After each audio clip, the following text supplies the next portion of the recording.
Hi everyone, please subscribe to my channel. Blood Immortal Venerable. See playlist for other chapters and novels. I do not translate the novels. Credits goes to original translator and author of the novel. I only make it as an audiobook so it would be easier to just listen while doing other things.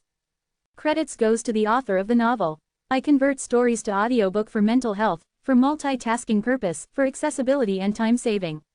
Listening to audiobook is also beneficial for people who have disability. It improves our listening skills and improve our English comprehension, vocabulary and other things. So, thank you for listening. Thank you and thank you very much for your support. Chapter 3021, An Angered Mount. Mount used his spatial transference again and appeared behind Yan.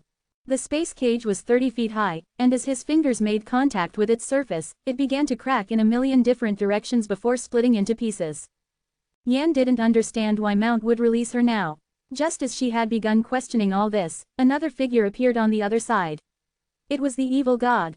Yan had regarded Mount as the enemy after he banished Zen, but her hatred for the evil god was far stronger. Swish! Without hesitation, countless energy beams materialized from the shadow of Snake Goddess behind her and slashed at the evil god. The energy beams were so incredibly powerful that they would surely have killed the ordinary warriors at the other shore realm. The evil god sneered at the beams charging at him. Don't be a fool. As he spoke, the shadow of Snake Goddess behind him flew towards Yan. Countless blood-red energy beams converged together, like octopuses entangled in battle. In the blink of an eye, a winner was decided. The evil god's energy beams had split Yan's. What? Yan's face was awash with confusion. Her shadow of Snake Goddess was the most powerful. No one in the same realm could surpass her in terms of blood, yet she was defeated. It didn't make sense. That's impossible, Natalie exclaimed, her eyes widened. This shocked other members of the Snake Goddess race as well. Even if the evil god could replicate anyone's blood, his bloodline Thurgy still shouldn't be as powerful as Yan's.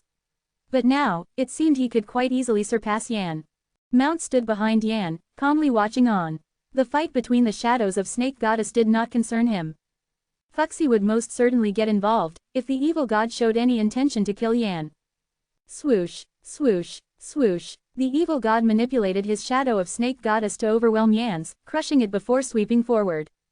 Yan had resigned to retreat when suddenly, the energy beams disappeared.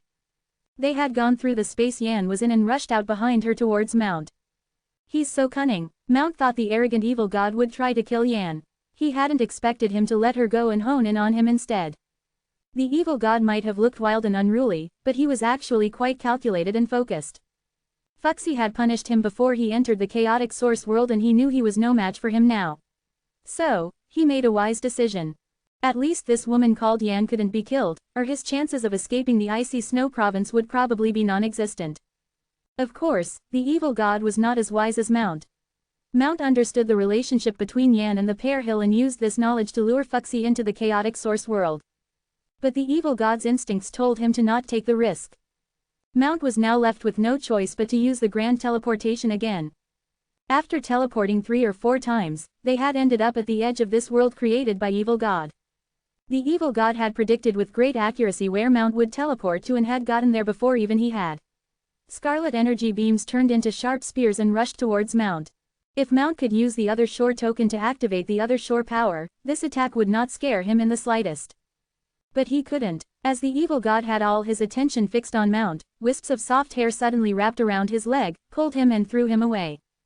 Uncle Mount, I'm back, Maya said with a smile stretched across her face. She was unwillingly teleported outside of the core area and had now hurried back. She used her long hair to throw the evil god away on seeing him attack Mount. She felt proud to have saved him. Watch out, Mount yelled at her desperately. He sped towards her in an attempt to teleport her away but it was no use. Maya was not aware of the danger in front of her. The evil god gently hooked his finger and connected the 2 spaces. The blood-red energy beams had passed through the space and pierced through Maya's body.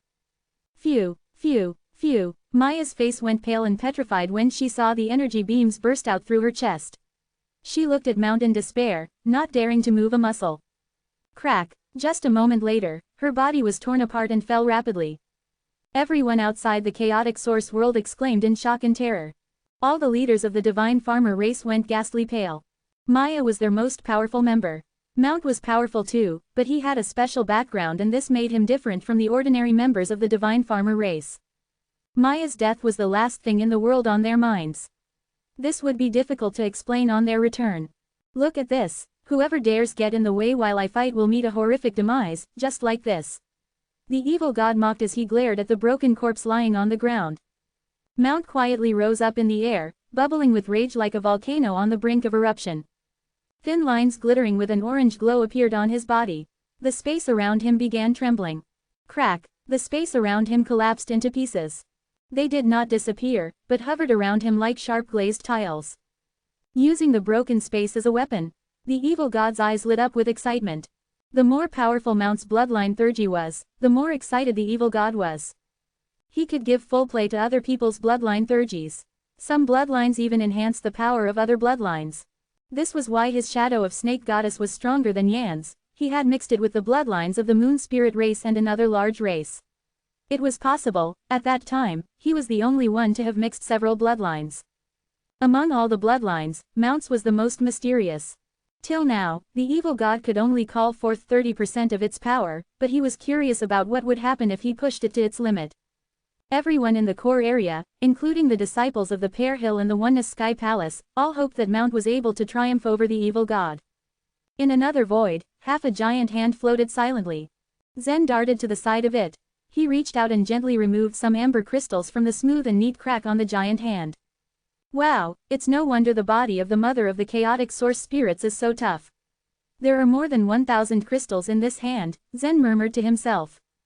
After putting all the amber crystals into the space ring, he began surveying his surroundings. It was a dark place with a dreadfully silent environment. Vague shapes of objects could be seen in the distance, and even further than that, lines with a faint luster were visible.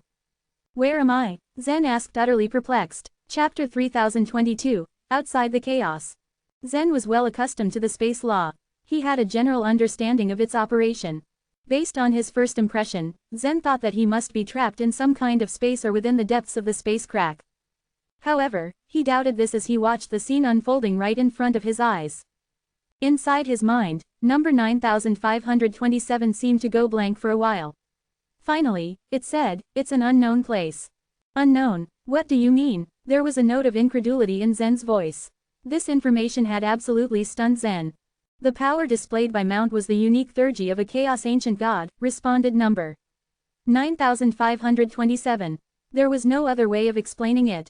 When Zen heard this, a sudden realization dawned upon him.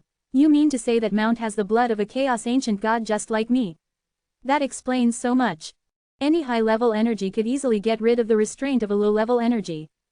All the strong warriors who created the chaotic source world had highly exceptional abilities. Therefore, it was quite impossible for these young warriors to break the restrictions of the chaotic source world. However, Mount was able to do it effortlessly. This only meant that the level of his energy was extremely high. After careful judgment of his current situation, Zen finally settled on an answer. Mount could also use a truth-level Thurgy much like him. He is different from you, though. Number 9527 suddenly spoke and dismissed Zen's conclusion. Really, what's the difference between the two of us? Zen asked curiously. He is a part of the Chaos Ancient God. He had been raised from infancy to adulthood with the blood of the Chaos Ancient God in him, replied number 9527 in a low voice. It seemed that it was depressed. You mean he is a Chaos Ancient God? Zen was absolutely taken aback. A look of pure astonishment registered upon his face. After taking a long time to digest this news, he asked, earlier, you said that this is an unknown place. What exactly does that mean? Number 9527 thought for a moment and replied, Mount's Thurgy is the space itself. He masters the bottom layer space concept of the chaos. If we compare the chaos to a house, then what he did just now was to cut a corner and throw you in the half hand within this corner out of the house. In other words, he has deleted this space from the chaos. Zen blinked as he tried to absorb what number 9527 just said. Number 9527 had given an easily comprehensible explanation. However, it sounded quite unbelievable. Are you implying that this place is outside of the chaos? Zen inquired. He was starting to get a little worried now. I have no idea, number 9527 answered honestly. Unbelievable, even you don't know, Zen muttered dejectedly. At first, he thought it wouldn't be too difficult for him to go back. But now, he started feeling a faint surge of panic. He finally realized the gravity of this situation. I don't know what's outside the chaos. Actually, even if my master came personally, he might not be able to answer that question as well, number 9527 replied morosely. Every creature had their own understanding of space. To a tiny bug, the space it felt was probably just a few rooms, and the world outside the rooms was unimaginable for it. As for the humans and other mortal races, they were well aware that mountains, seas, and continents existed within the space they inhabited. However, that was all they knew about. The warriors in the source world knew that their world had an end. Huge crystal walls existed at the end of the world. These crystal walls were steadfast and immovable. Only the true gods were able to pass through them. Meanwhile, the true gods in the source world had a deeper understanding that the crystal walls divided the source world into large provinces. Outside those provinces, it was the boundless and immeasurable chaos. However, the chaos had borders as well. Only the supreme masters in the source world and the chaos ancient gods knew about the existence of these borders. For example, the bottom of the chaos was a border at the lowest level. Up until now, no one had any idea what it was like outside the borders. The world outside the chaos was totally incomprehensible. Zen pursed his lips. He perfectly understood that it wasn't that number 9527 didn't want to tell him. It genuinely had no idea either. His gaze swept across the entire void. Eventually, he focused his eyes at some of the things he could see in the distance. He couldn't quite make out what they were, so he decided to take a closer look. They were not that far away from where he was. He managed to reach them in less than 30 seconds. The things he saw turned out to be the remains of a house. There were several beautifully sculpted white jade pillars and crushed stones serenely drifting in the void. However, the pillars were severely damaged and seemed as though they had been floating there for years. This must be the house of a certain race in the source world, Zen mumbled as he analyzed the ruins. Most probably, they shared the same fate as you. After they were deleted, they were thrown out of chaos and ended up here, added number 9527 quite frankly. No matter how harsh that might seem, Zen wasn't thoroughly discouraged by it. He traveled through the ruins for a while. Finally, he found 2 long swords and a crooked hook. They were actually in pretty good condition, and their grade was at least the same as that of the profound blood treasure. Unfortunately, these treasures were of no use to Zen. He casually threw them into the space ring and continued to move around the ruins while carefully looking for some valuable clues. The remains of the house stretched for about 10 miles. Sadly, Zen hadn't discovered anything worthwhile. Eventually, he reached the end of the house. Standing on the edge of the ruins, Zen scanned the horizon and spotted another wreckage not far away. He swiftly headed towards that direction to search for clues. There he saw all kinds of metals floating in the void. The metals were distorted into various shapes and figures. Upon closer inspection, one could see the runes carved on the metals.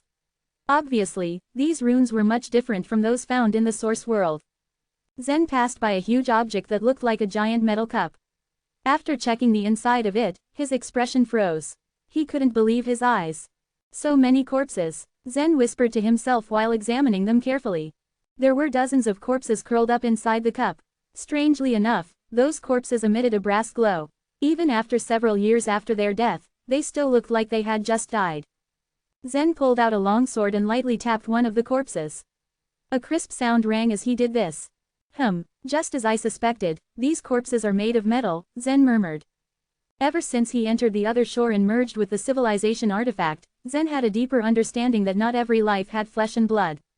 For instance, the bodies of the members of the regal jade civilization were made of jade. Their entire civilization was built from a flying jade. Essentially, they were different from the other creatures in the source world. Therefore, it didn't seem strange to Zen that the metal civilization existed in the chaos.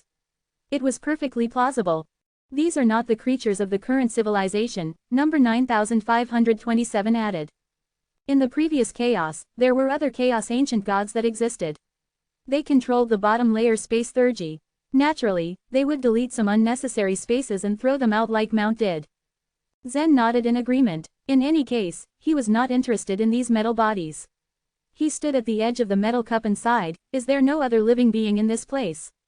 He felt exasperated. At the very least, there seemed to be no danger within this void. For some creatures with an infinite lifespan, they should be able to survive for a long time. Zen couldn't help but get a little disappointed. The deafening silence of this vast space was too depressing. Chapter 3023, Little Monsters and Their Trap. Zen wasn't able to find any valuable clues from the metal debris. The metal civilization had its own words that differed from the Sanskrit words. Because of this, it was impossible for Zen to understand them given the time constraint. After collecting a few special-looking metals, Zen crossed the area where the piles of debris were. The piles of debris were closely connected and floated through the air. Some of them had remarkable features, though Zen could just vaguely recognize the civilizations to which they belonged. Most of them were stones and fragments of buildings from ancient civilizations. Zen even found an entire mountain in the pile of debris. This is a whole mountain. As he stood upon the top of the mountain, Zen unleashed his spiritual sense into it and examined its interior. Inside the mountain, some caves contained corpses of small animals. Judging from their appearances, it was hard to tell how long they had been dead in there. It's kind of strange, Zen noted as he furrowed his brows. What's the matter? Number 9527 inquired.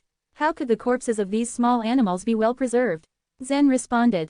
It would be quite normal for the dead bodies made up of metal to not decay for countless years. However, the corpses were of common animals. Naturally, they would have decayed already after being dead for so long. This unnatural phenomenon raised Zen's curiosity. That's not surprising at all, number 9527 answered indifferently. Time does not exist here. Even if they have been dead for millions or billions of years, their bodies will remain the same. There was no concept of time in the space they were in. Zen got a bit of a hard time believing that this phenomenon could exist. Just when he withdrew his spiritual sense, he suddenly perceived something moving on the other side of the mountain. He detected a silhouette but couldn't catch a clear view of it. One thing was for sure, it was a living being. Whoosh! Wasting no time, Zen sprinted towards the back of the mountain. When he looked around carefully, his eyes lit up. Found you, he whispered. Eventually, a monster with 2 feet and a big eye came out of a small cave. It held a corpse of a tiny animal in its mouth and dragged it out. The little monster had keen senses that it immediately discovered Zen floating in the air as soon as Zen saw it came out of the cave. It stared at him with its big eye for a few seconds and suddenly stamped its black, shiny feet on the mountain wall. Its pair of feet were powerful enough to jump from one mountain to another with ease. As he saw it with his own eyes, Zen became more interested in the creature and began chasing it. He dashed as fast as he could and stayed closely behind the little monster. Its body was only the size of a palm, but its speed was fascinating as it easily leapt and shuttled among the debris. As Zen chased it for 5 minutes, they had already traversed for thousands of miles. More and more debris floated and scattered as they dashed throughout the area. Zen became aware that the piles of debris were constantly floating around, forming messily into what looked like a 3-dimensional city of scraps. If it weren't for the fact that Zen's spiritual sense was firmly focused on the little monster, it might have fled from his sight. After another 5 minutes, the distance between Zen and the creature became a lot closer. Realizing that it couldn't escape from Zen, it suddenly entered through a broken house. Just as Zen set foot inside, a blue light flashed towards him. Whoosh! Zen had no idea what kind of light it was, but he knew that it contained strong energy. With his quick reflexes, he was able to flip his body. The light swept past Zen's face, penetrated through the debris behind, and entered the boundless void. Soon after, Zen found a bloody wound as thick as a finger on his face. How terrifying its power is! Zen was shocked at what happened. He looked in the direction from which the light came and noticed another little monster that looked exactly the same as the one he was chasing before. As he stared into its big eye, he observed a blue afterglow in it. He concluded that the terrifying blue light was released by that little monster.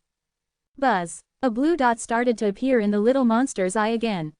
At the same time, rays of blue light were seen on the surrounding debris as several little monsters began crawling out from it. Woo! Woo! Zen noticed the little monster he was chasing earlier among the nearby debris. It was making a strange laugh as it still held the cadaver of a small animal in its mouth. TCH, so you think you've outsmarted me because you lured me into this trap? Zen's eyes narrowed as he talked to the creature. Actually, Zen didn't have any ill intent towards the little monster. He only wanted to learn more about this world so that he could find a way to leave. After all, the chaotic source world was in dire need of him as the evil god was still hiding somewhere in the dark and observing covetously. He was a bit surprised that the little monster had the intention of killing him without even communicating with him.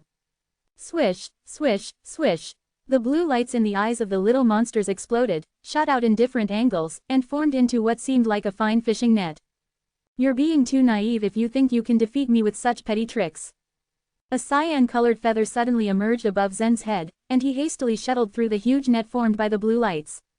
Though the blue lights were extremely powerful, Zen was able to move freely like a light leaf without being grazed. While continuously dodging, Zen finally got to erase the gap between him and the original little monster. As it was caught off guard, Zen quickly stretched out his arm and grabbed it. Woo, woo, woo, woo. Blue light shot out from the little monster's eye as it struggled from being captured by Zen. The lights were powerful, but the little monster itself was relatively weak as it couldn't do anything to break free from Zen's hands. Seeing that their companion had been caught, the other little monsters grew restless. The blue light that shot out from their eyes became denser, more energy being released, and the huge net was almost airtight. Everything was crushed as the piercing rays ran through the surrounding debris. Zen carried the little monster and moved up to a higher area. Just as his foot touched a piece of debris while escaping, the debris was suddenly pierced by the blue light and immediately turned to dust. At the same time, Zen noticed that a ray of blue light was reflected by a piece of metal plate about 10 feet wide. That metal plate can block the light. I might be able to make use of it. With this in mind, Zen quickly dashed towards the metal plate. However, the moment he got really close to the metal plate, an unexpected trap was actually waiting for him.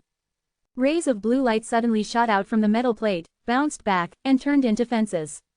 Soon, Zen found out that he was entrapped inside. Chapter 3024, Treated as a Treasure. Zen sat on the metal plate, feeling uncharacteristically helpless. He tried to keep a poker face, but he knew his expression showed his anxiety. The little monster in his hand was now making strange wheezing sounds, almost like laughter. To Zen, it was as though the monster was laughing at him for falling into their trap. It turned out that this metal plate had originally been a cage. There was nothing in the debris that could be used to block the blue light.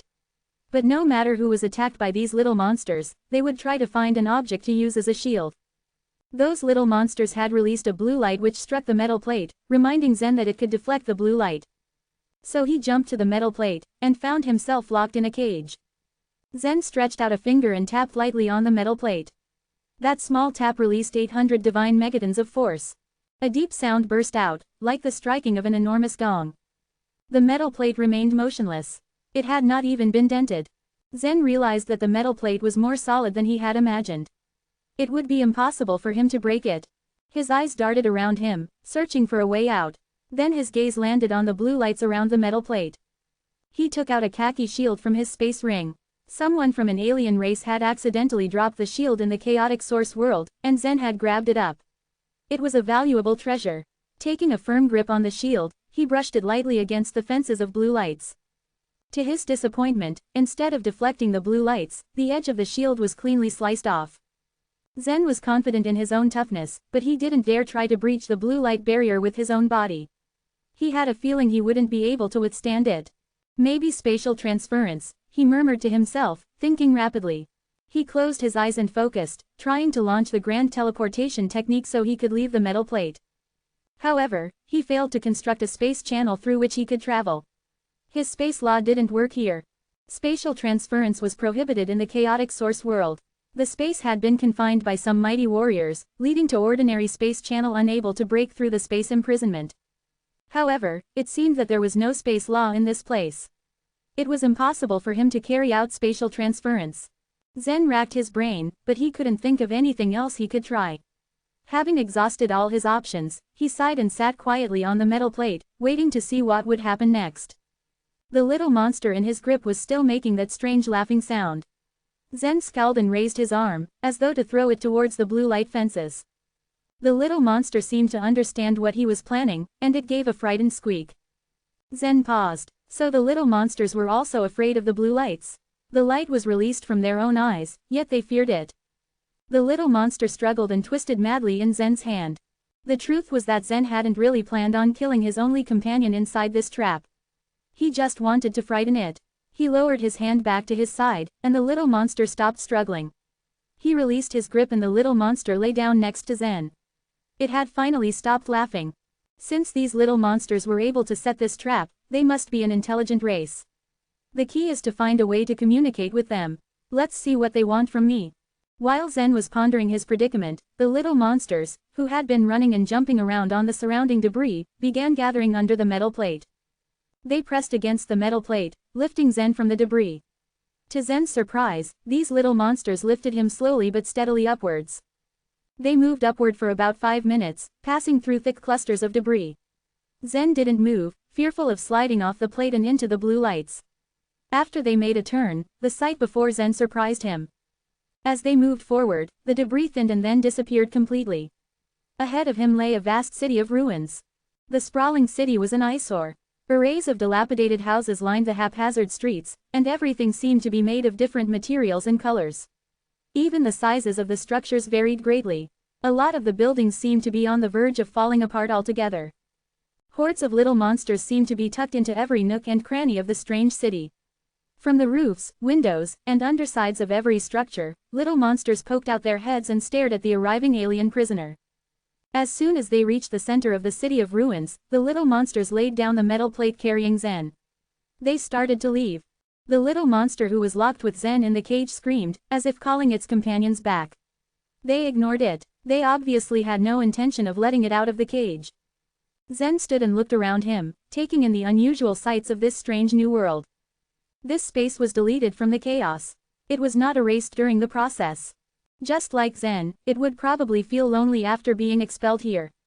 In Zen's inner world, there were still living creatures, including the human race and a variety of other kinds of creatures. He had the ability to pull out these creatures to accompany him in the real world. He could even grow them into a city or a country. He realized that his relationship with the creatures in his inner world was probably like the relationship of this space to these little monsters. He wondered what they planned to do with him. As Zen sat in his cage, several little monsters cautiously came up to him, studying him with intense interest.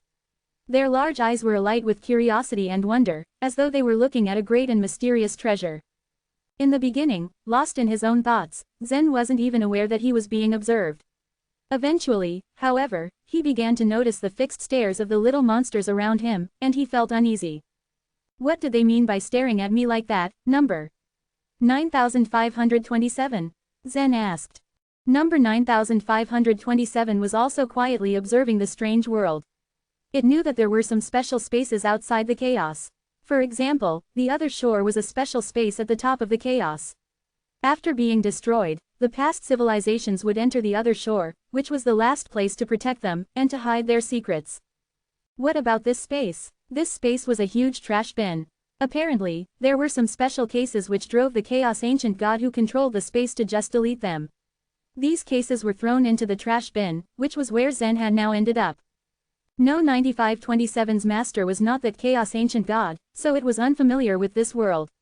But it was as curious about the little monsters as they were about Zen. Maybe they want to eat you, number 9527 joked. Zen scowled, in case you haven't noticed, I have no escape plan. That's not funny at all. He was worried because in fact, no 9527's joke was an actual possibility. He remembered that the little monster he first found in the cave had been looking for the bodies of small animals. It seemed fair to assume that the little monsters lived by eating meat. Number 9527 sensed his anxiety and turned serious.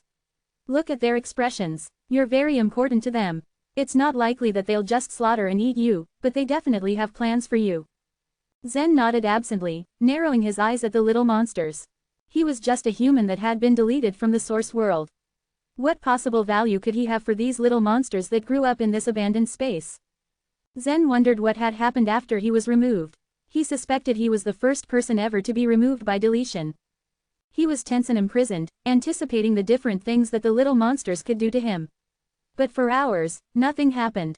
Half a day passed in this manner. Then, all of a sudden, Zen was alerted to a commotion in the distance. The door to one of the city's bigger structures was opening, and dozens of little monsters crawled out. These little monsters were actually not as little as the ones that had brought him to this city. The one in the center of the group wore a large and exquisite golden ring. It had an air of authority. It seemed to be the most powerful of the little monsters. The little monsters approached Zen's cage. In a moment, they had leapt forward and surrounded Zen entirely, staring at him. He stared back. They began leaping up and down, especially the little monster with a golden ring. It looked at Zen intensely, but spoke in a gentle voice, as though it was trying not to make him frightened. Zen paid close attention to every sound and gesture, but it was useless. He couldn't make out even a single word of what any of the little monsters were saying. He was unable to communicate with them at all. Chapter 3025, A Small Star. Zen moved close to the blue lights. Couldn't you release me first? As he said it, he motioned to the blue lights and then to the area outside. Since he couldn't speak the monster's tongue, he could only rely on the sign language. He wasn't sure if the little monster with a golden ring actually understood him, but after a while, it did take the other little monsters away. Zen was left in the cage, helpless. The little monster that had been accompanying him felt the same way. After about 8 hours, some little monsters brought him food. They didn't know he didn't need to eat anything, so they thought that he had to eat just like they did. The raw meat appeared cut from carcasses. It didn't appeal to Zen at all. He glanced at the meat, completely uninterested in eating it. Seeing the little monster beside him looking on eagerly, he threw the meat toward it. The little monster's eye was filled with excitement and gratitude as it wolfed down the meat. The blue light these little monsters shoot out from their eyes is powerful enough to hurt me directly. This means the light has a very high level of energy. Why, then, do they need to eat all this meat? Zen thought, looking at the little monster. It was impossible for Zen to be hurt by the energy at the same level as the internal momentum of the godly ways unless it was the ways blending energy. The creatures that acquired the internal momentum of the godly ways had already reached the true God realm. To use that kind of theurgy, what they consumed was the spiritual energy of heaven and earth. Those at the other shore realm, meanwhile, had to absorb divine crystals to replenish their other shore power. The energy that meat could replenish was simply negligible and wasn't worth much. It was the crudest and least effective way of acquiring energy. The little monsters couldn't release the terrifying blue light just from eating meat alone. It made no sense. Moreover, this space had existed for who knew how many years. All carcasses should have already been dug out by these little monsters long ago. But they obviously were still able to obtain the fresh remains of small animals. This was also very strange. It was only after 2 days that the little monsters finally made their move. All the little monsters from the city ruins gathered in this area in neat formations. The little monster with a golden ring stood above the others, shrieking in a high-pitched voice. The little monsters below responded in unison with the same sound from time to time. Zen couldn't understand what was being said, but he guessed that this was some kind of show of force. It seemed like a rally before a battle or a major mass action. What did the little monsters want to do? After a while, the strongest little monsters came over to Zen and lifted the metal cage. It seemed they were going to transport Zen to another place. However, just as they were about to set off, some red dots appeared in the horizon. The red dots approached so fast that they flew across the ruins in the blink of an eye. As they came closer, Zen was finally able to make out what they were: double-headed flying snakes. The moment the red snakes appeared, all the little monsters' auras changed. Their eyes flashed with hatred. Blue lights shone in their eyes. Swish, swish, swish, dense blue lights shot upward. Zen was deeply shocked at the sight. Since grand teleportation was prohibited, even the powerful men of the chaotic source realm and the warriors like Athamar, let alone Zen, wouldn't be able to escape an attack like that. But the double-headed flying snakes seemed unfazed by it. They opened their mouths wide and spat out blood-red bubbles. The bubbles moved at a very high speed. When they made contact with the blue lights, the two would counteract and disappear together in a flash. But more blood-red bubbles evaded the lights, raining down over the ruins below. A red bubble exploded near Zen. Traces of blood-red energy spread like lightning, forming a sphere of force 10 feet wide. Everything enclosed in the ball melted completely. These double-headed snakes have terrifying energy as well, Zen muttered to himself. He looked at the ensuing crater as his eyelid twitched. More red bubbles fell to the ground, riddling the city ruins with more craters. The blue lights were able to take down some double-headed flying snakes, however. There was no surviving such a hit. The hatred between these two races was extremely strong. Each and every one of their encounters led to a fight to the death. Geo, Geo, Geo. The little monster with a golden ring screamed something in Zen's direction. At this, the little monsters below the metal plate carried the cage and fled from the battlefield, apparently scrambling to secure Zen. They hadn't gone far, however, when the double-headed flying snakes in the sky changed direction and started going after them. Now Zen understood what was going on. It seemed that not only the little monsters but also the double-headed flying snakes were interested in him. They came here for him. Whoosh, whoosh, whoosh. The little monsters carried Zen through the ruins, while the double-headed flying snakes chased after them relentlessly, intent on taking their captive away. There were always numerous casualties in this kind of battle. But it seemed both parties were careful not to harm Zen in the crossfire. The bubbles from the double-headed flying snakes and the blue lights from the little monsters all avoided the cage in which Zen was imprisoned. The intense battle continued for a while. The little monsters carried Zen all throughout their retreat, fleeing into another ruin. As they arrived at one of the ruined structures, Zen's eyes lit up at what he saw ahead. There was a small yellowish-brown star floating at the edge. The star, measuring over 10,000 feet across, was valuable. Zen was surprised to see a huge statue of a human standing on top of it. Zen had thought he was the first human that had been exiled to this place. It seemed that he was wrong. It would appear that the human race had come here many years ago. However, judging from what remained in this place, many civilizations had gone by. When had this statue been built? While Zen puzzled over it, the little monsters carrying him jumped onto the small star. Chapter 3026, The Altar. The little monsters continued to carry Zen like they were a parade, as they walked along the surface of the small star. It wasn't long before they finally reached the huge statue. Zen raised his head and carefully peered at it. The human statue had a beard, a ragged face, and its eyes had a unique aura. The surface of the statue was covered with exquisite runes. The runes extended all the way from its body to the bottom, then they parted and formed two branches, which then continued to extend until they reached an altar. When Zen gazed at the altar, he felt his heart pound erratically in his chest. Dang it, are these monsters going to sacrifice me? He was completely unfamiliar with the space they were currently in. Everything was bizarre and there were no rules to follow. From the way how these little monsters protected him, it was indeed like they were carefully safeguarding a sacrificial offering. As soon as Zen finished speaking, the little monsters carried him and stepped on the altar. There was a loud, metallic clang when they threw the metal plate on the altar. Hey, Zen shouted by the side of the fence that was made up of blue light. Geo, Geo, Geo, one of the little monsters spoke. It seemed like it tried to explain something to him, but what was the use of such an explanation when he couldn't understand anything it said? After the little monster had finished, two unique triangle runes suddenly appeared on the human statue's eyes. As the triangle runes flipped, the statue's eyeballs began to roll. It looked Zen up and down in quite a strange way. In turn, Zen also stared back at the statue's eyeballs with an unreadable expression. It didn't take long until a bright, white light spread out from both of the eyeballs. The two light beams spread down from the eyes in a way that made them look like tears flowing down the statue's face. The two rays of light continued to flow, until they quickly converged on the altar. Buzz, buzz, buzz. The entire altar flashed with strong light, then wrapped Zen together with the metal plate. When the light illuminated the altar, all the little monsters stepped back and they actually knelt down on the ground in unison. Their eyes were filled with utmost respect. The light that enveloped the altar lasted about 5 minutes, then it gradually dimmed. Once the light was gone, Zen let out a sigh of relief. It looked like they didn't really have any intention of sacrificing him. Just then, a shadow suddenly appeared in front of the altar. It repeatedly transformed into different things, then finally, it turned into an ancient door. A space door. But why is there no space fluctuation? The space door worked in a similar way as the transmission array. If Zen was given enough time, he could easily create one. Yet, he found out that there was no space law in this space. There was no space fluctuation when the door had been condensed, either. Naturally, he felt extremely weirded out. Crack, crack. At that moment, the door opened from the middle. Two figures emerged out of it. It was a man and a woman, who both floated in the air. When the little monsters saw the man and woman, they kept on bowing to them, as if the man and woman were divine beings that descended down to the place. The little monsters showed great reverence towards them.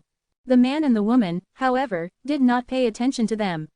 Their gazes were on Zen, and Zen was also watching them. The man was quite handsome and gentle, and the woman was beautiful and seductively charming. They stared at each other for a few seconds. After the man had stared at Zen for a long time, he walked over to Zen and reached out his hand towards the blue light. Be careful, the blue light, Zen warned. Even he could not resist the blue light. If the man ever touched it, then the consequences would be unimaginable. When the man heard Zen's kind warning, he smiled lightly and said, "It's okay." With a gentle stroke of his fingers, he let the blue light penetrate through his skin, but he was unscathed. In fact, his palm absorbed all the blue light, then the fences that were formed by the blue light disappeared completely. Geo, Geo, Geo. The little monster who had been trapped with Zen screamed a few times and jumped off the altar. It knelt down with the other little monsters, as if the altar wasn't a place it should stay, and if it stayed for one more second, it would have desecrated the divine beings. "Thank you very much," said Zen, and he stood up from the metal plate. To be honest, he felt a little excited when he finally heard someone speak the human language. At least this man and woman could communicate with him normally. The man, however, didn't respond. The enchanting woman beside him asked, "Did you become an exile here recently?" "Yes," Zen nodded. "Are there many humans in the chaos you were in?" the woman asked again. Upon hearing those words, Zen quickly deduced that they did not belong to the same round of chaos as him. "Yes, there are many humans, no less than 1 quintillion, he replied. The handsome man and the charming woman looked at each other, their faces lit up with delight. Zen's answer seemed to make them very satisfied. Happy as they were, Zen's mind was filled with doubts. "You're both human beings like me, but it seems like you are not from the same round of chaos as I am," he asked. The charming woman and the handsome man both shook their heads, then said, "We don't come from chaos." "Not from chaos?" Zen was in shock. "Are you from the outside of the chaos?" A world outside the chaos was an obscure concept. Not even number 9527 knew what it was. Perhaps, Zen could find the answer from the two humans. To his surprise, the two of them shook their heads at the same time. "We are the aboriginals of this space, but our master is from the chaos. Our master said that according to the calculation in the chaos, he was born in the 77th chaotic era," the woman responded. While Zen still thought about the meaning of her answer, number 9527 mentally reminded him, the chaotic era should refer to the process from around of the chaos, birth, till its destruction. Their master might be from the 77th civilization. There were too many civilizations that had once appeared in the chaos, that it was impossible for even number 9527 to cover all of them in the statistics. Some of them had either completely declined and disappeared on the other shore, or had hidden themselves. "Master." Zen subconsciously looked at the huge statue and asked, "Is your master still in this space?" Once again, the man and woman both shook their heads at the same time. The woman went over and gently pulled Zen as she said, "Come with me." The moment they pulled Zen into the gate, the little monsters below the altar made a loud noise. The man patted his head and said with a smile, "Oh, I almost forgot it." Next, he took out a small bag, from which thousands of brown beads rolled out. Those brown beads were highly important to the little monsters. Indeed, only after when he threw the beads did the little monsters stop making noises. Chapter 3027, Delete and Retrieve. As soon as the little monsters calmed down, Zen couldn't help but be amazed. After all, the little monsters imprisoned him, fought with those double-headed flying snakes, and then finally sent him to this place. Did that mean they wanted those brown beads all along? "These little monsters, are they the aboriginals of this space?" he asked. The handsome man casually nodded and said, "You can say that. They were originally a race in our master's inner world.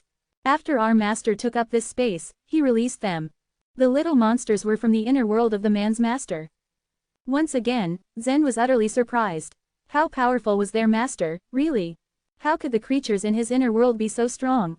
"How about those double-headed flying snakes then?" he asked again. "They also came from our master's inner world," the handsome man answered with a nod. The man's response, however, confused Zen. "But I saw them fight so fiercely with each other," he muttered. "Our master made them fight on purpose," the handsome man explained. "He has kept 3 races in this space. At first, he only kept those double-headed flying snakes, but eventually, they were all over the space. So, he had no choice but to introduce the other 2 races. When the 3 races are under checks and balances, their numbers can be limited."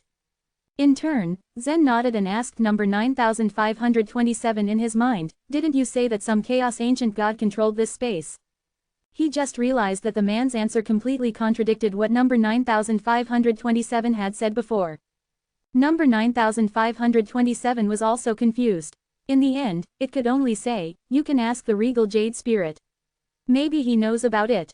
The regal jade spirit represented the regal jade civilization, and the regal jade civilization had occupied almost the whole entirety of the chaos.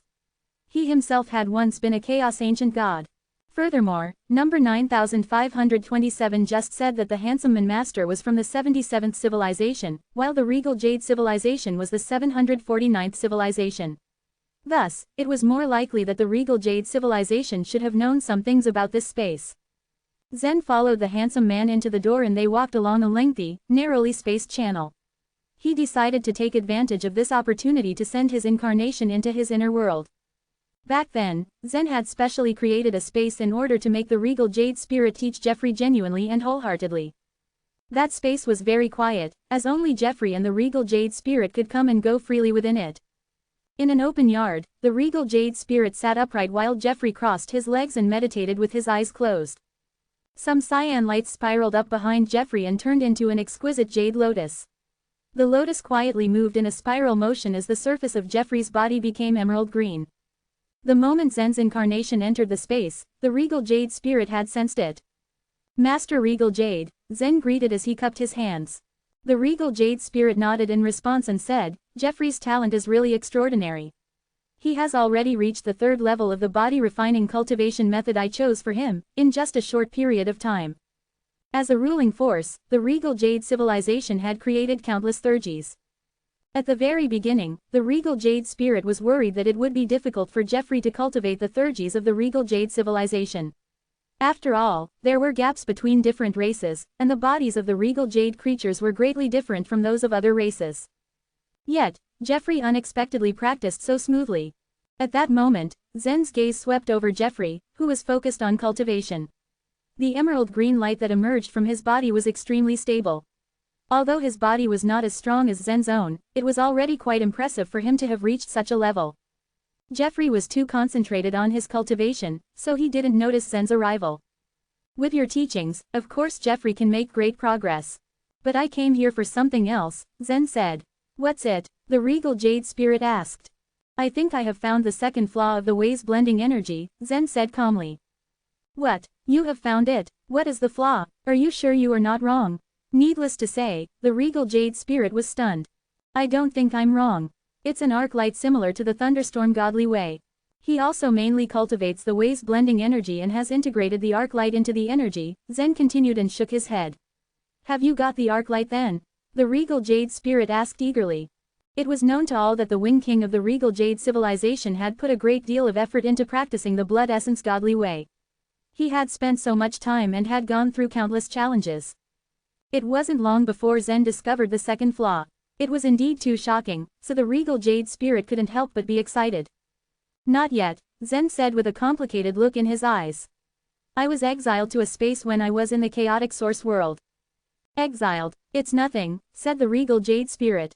Zen shook his head. It is a space that has been deleted, he elaborated. After the regal jade spirit heard Zen's words, his complacency was gone. You mean to say that you have been deleted by a son of truth and exiled to the outside of the chaos? Yes, Zen replied with a nod. A helpless smile graced the regal jade spirit's face. What a coincidence. When I was still a son of truth, I had grasped the space truth, he commented. What? Zen exclaimed as his eyebrows shot up to his forehead. Is there any way to go back?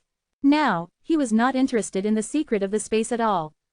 He only wanted to return to the chaotic source world as soon as possible. If I was still the son of truth, I could help you go back. Alas, there is no chance for you to go back unless the Chaos Ancient God who exiled you is willing to let you go, the regal jade spirit answered. Mount was the avatar of a Chaos Ancient God. With his current abilities, he could exile Zen, but he might not be able to bring him back. Moreover, Zen couldn't possibly pin his hopes on his opponent.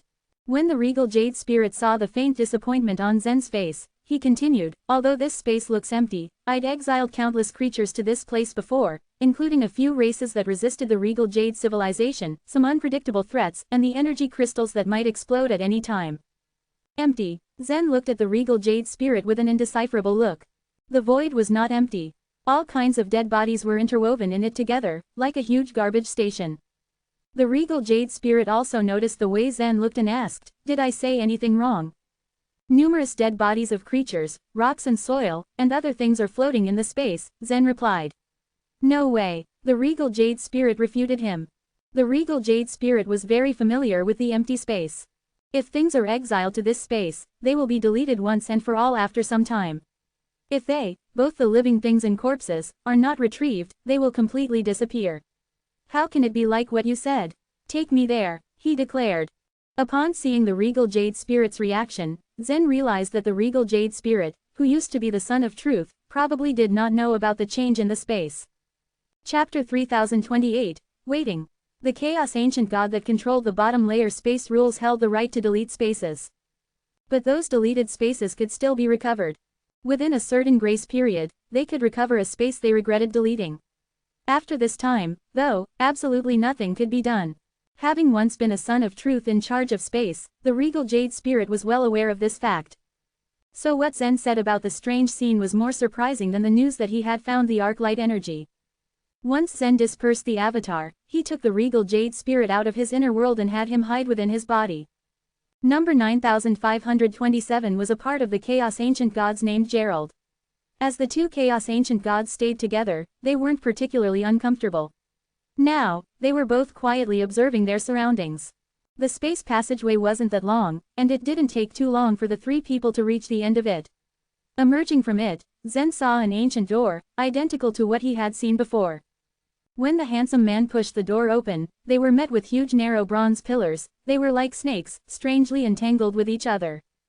Zen had noticed the bronze pillars when he was first exiled into the space. But from where he had been, he could only see dark golden lines. Behind the pillars lay the end of the space. It was nothing like a wall, but something resembled black fur. What happened to the deleting pillars? Why did they end up like this? Fear and doubt seeped into the regal jade spirit's voice. Are you talking about these pillars? Zen asked, confused. Yes, the deleting pillars serve as the foundation of this space. It's impossible to destroy them, not even the Sons of Truth can do so. In every period of time, these pillars would delete all the things in the space before turning it into a void. But everything seems to have changed, now. The regal jade spirit explained as he surveyed the void in the distance. Although the ancient door had sent Zen a great distance away, he could still see the creatures, remains that formed piles of debris.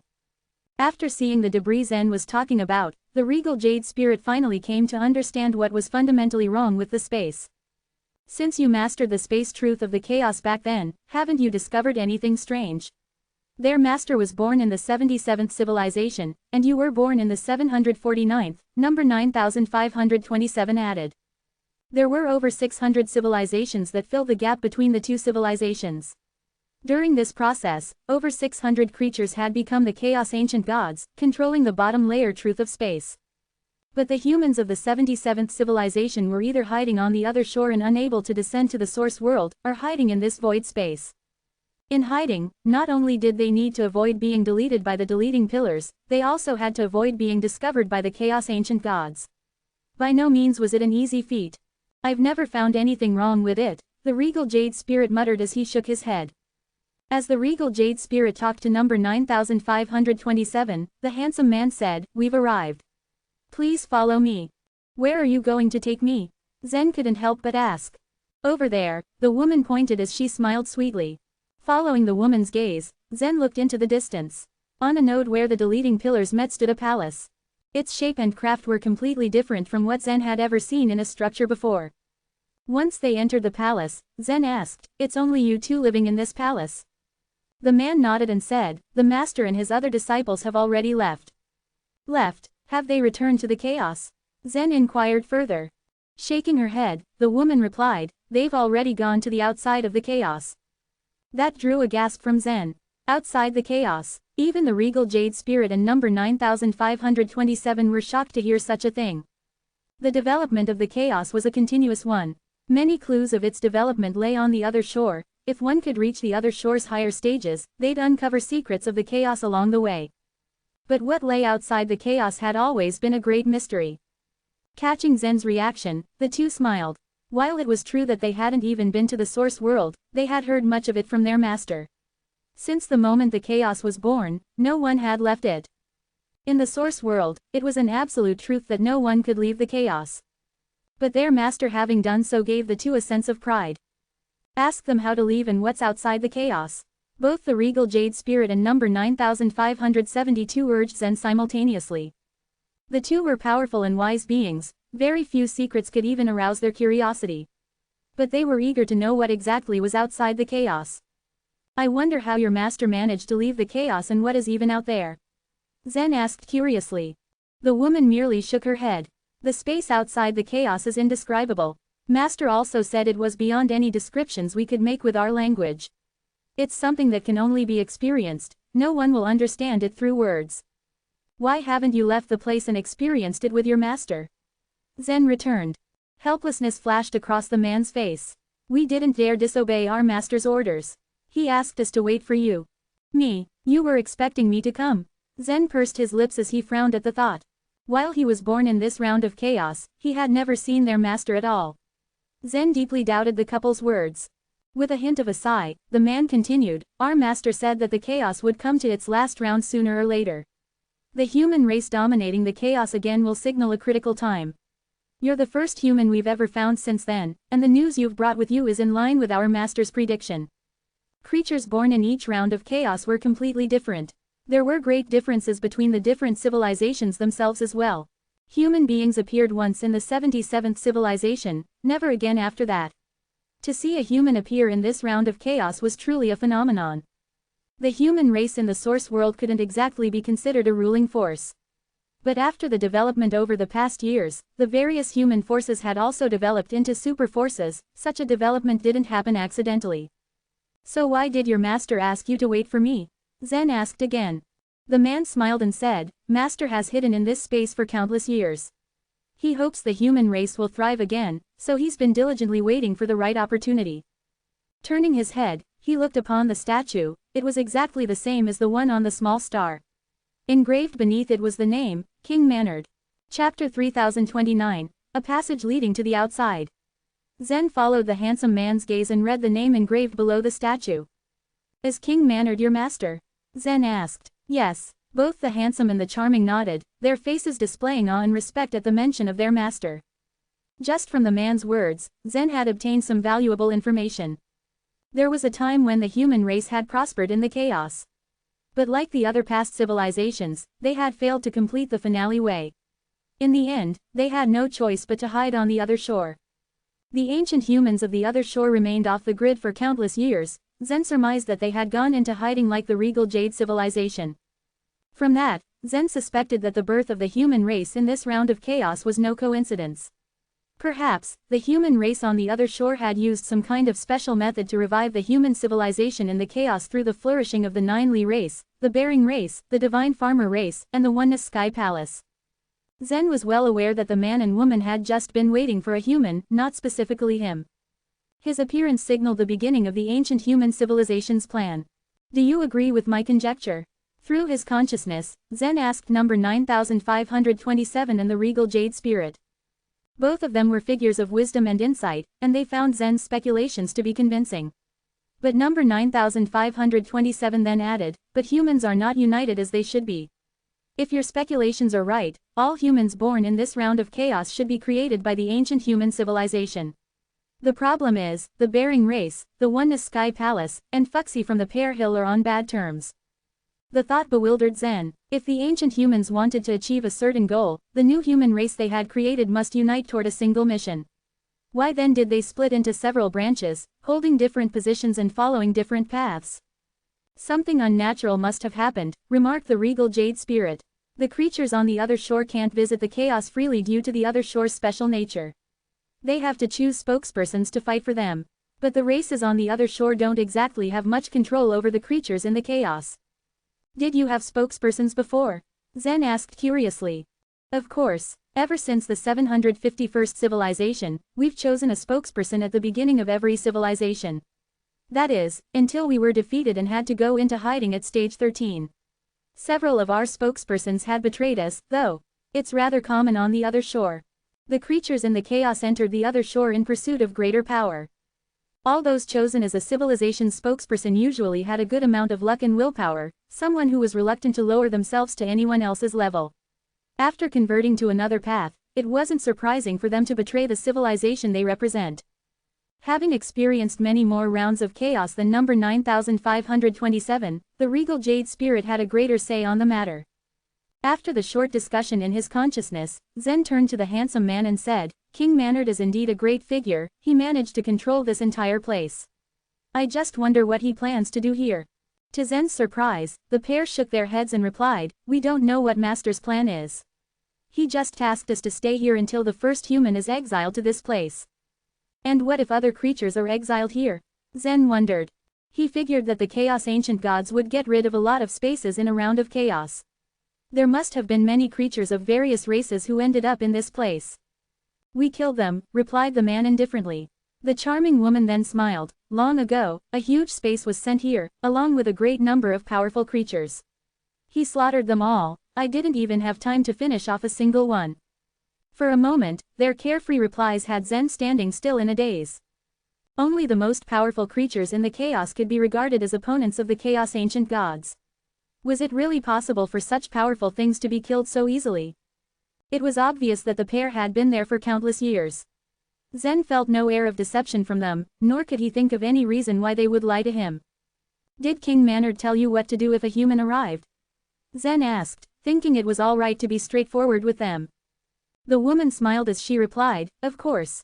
You must wait for Master to return. How long do we have to wait? The thought made Zen frown. If he stayed there for too long, he might fail to return before the chaotic source world closed. He'd be in deep trouble. The man before him merely shook his head. We don't know. The time of Master's return is never fixed.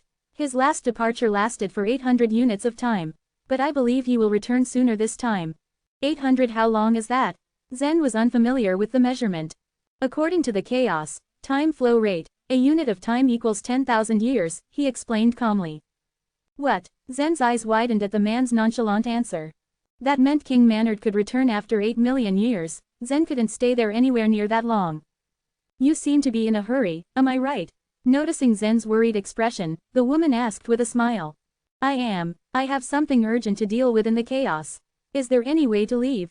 Zen's anxiety was pouring into his voice at this point. The woman only shook her head. No, but perhaps Master can help you. Is there any way to inform your master that I've arrived? He asked further. For a moment, the man and woman exchanged a curious glance before the man said, of course. Master told us that if a human was exiled to this place, we could report it to him. At that, Zen's eyes lit up. Can you inform him right now? After a moment of thought, the man nodded. All right, follow me. An ancient gate lay behind the palace. Once they entered the gate with Zen, they arrived at the edge of this world, a wall covered with black fluff. The wall seemed to go on endlessly. They couldn't see its end from either direction. All creatures, regardless of size, would feel powerless and insignificant in the face of this enormous wall. Nearby was a small round cave. No words can be sent out in this place. We have to leave the place to inform Master. This is the passageway that leads outside, the man explained. Looking curiously at the cave, Zen asked, did your master dig this cave out? Yes, Master started to dig this even before we were born. He spent about 8 million units of time before reaching the other end and outside the chaos. Master is a persistent man.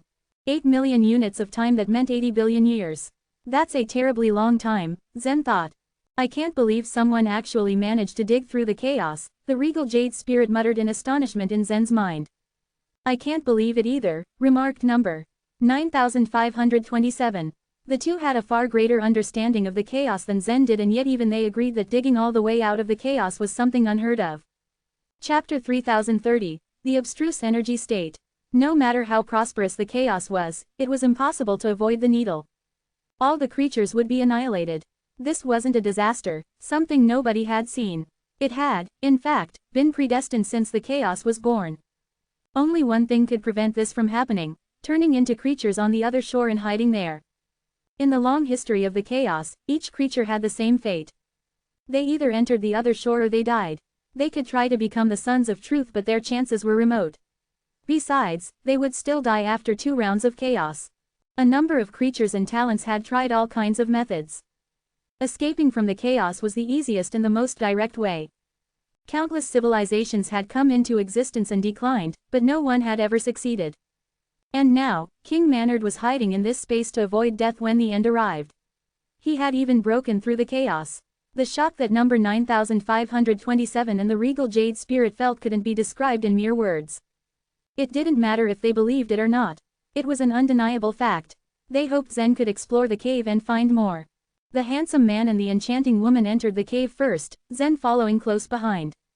The wall of the cave was covered with a kind of dense brown material that was neither rock nor soil. Zen reached out, pressing gently on the wall and releasing the other shore power within him. But there was no reaction. The material was so solid that it was almost impossible to separate it from the cave wall. The man noticed Zen's move and smiled before saying, "It's impossible to break this wall." Our master has said that no one can leave a single trace on it even if they are to use 1,000,000 divine megatons of force. Zen's jaw dropped. He remained speechless for a while before he found his voice. How solid is this wall? He asked. It's not a matter of solidity. Our master has said that this wall can never be damaged, the woman said. Then how did your master dig through this? Zen asked, exasperated. He has his own ways, the man said with pride. The man and the woman never stopped talking about their master. Zen gave up testing the strength of the cave wall and went ahead with them. The length of this cave was beyond Zen's imagination. It stretched for dozens of miles into the distance even though it wasn't that high. It didn't take him much effort to climb, but it took him 4 hours to reach the end of the cave. When they reached the end of the cave, Zen, number 9527, and the regal jade spirit looked around. Is this the world outside the chaos? A starry sky had appeared before Zen.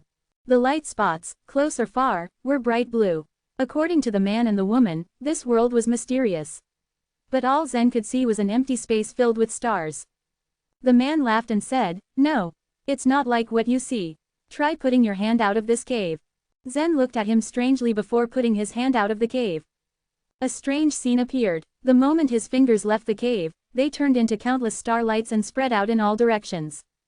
The further Zen extended his hand, the farther away the starlights became from each other. And when he slowly withdrew his hand, all the starlights gathered at the entrance of the cave. The scattered starlights returned to him once he withdrew his hand. Wow, it's so amazing, Zen exclaimed, odd. Zen hadn't felt anything odd throughout. His hand had turned into starlights but he hadn't felt pain. Instead, he had felt the touch, bright and sharp. The man and woman weren't surprised at Zen's reaction. The woman also stretched out her hand and waved it around. At her movement, the starlights that had spread out began to dance in the air. I'll go out and have a look, said Zen, standing up. He had just turned to leave when a voice called out to him. Stop. The man and the woman were taken aback at Zen's actions and they made to block his path. What's wrong? Zen asked curiously. The man said, my master has told me that this is the abstruse energy state. It's okay for some parts of your body to enter the abstruse energy state. But if your whole body does, you will never find a way to return. You will have to live in this state forever. Zen gasped at this information. The world outside the chaos was really something else. What was before him was not the void, but a special state. Substances within it were presented in a different way, and space and time had undergone unimaginable changes. Then how can your master and the others get in? Zen asked again. He has his own ways. If you really want to see what's outside, you can poke your head out and we will pull you back after 5 minutes, the woman suggested. The man and the woman didn't dare to enter the space outside the chaos. But they had been curious and they had used this method to observe the space. Good idea, Zen said, nodding. He leaned out while the man held his legs behind him. The moment Zen's head emerged from the cave, it also turned into countless bright blue starlights. As more and more parts of his head emerged, the starlights began to spread quickly. Zen hadn't felt anything strange until this moment. As he craned his head, he felt everything go black. He couldn't see anything anymore. Instead, he felt a different kind of feeling course through him. Zen had never experienced this feeling before. In this void, everything around him had merged into nothingness. He was the only star in it. The distance became infinitely long yet remained infinitely short. No matter how vast the space was, he could touch any end of it. And no matter how short the distance was, he could not reach it. Time instantly sped up with his thoughts. Billions of years passed with one thought, but the next moment, it seemed like only an instant had passed. Zen could not describe this feeling. Just as the man and the woman had said, he couldn't see the chaos or find the cave in such a state. Even his physical sense had disappeared completely. If he was reckless and rushed in, he would probably be permanently lost in this state. Zen had lost all sense of time and felt like countless years had passed in the blink of an eye. As the starlights rotated, Zen was pulled back into the cave, familiar sights appearing back in front of his eyes.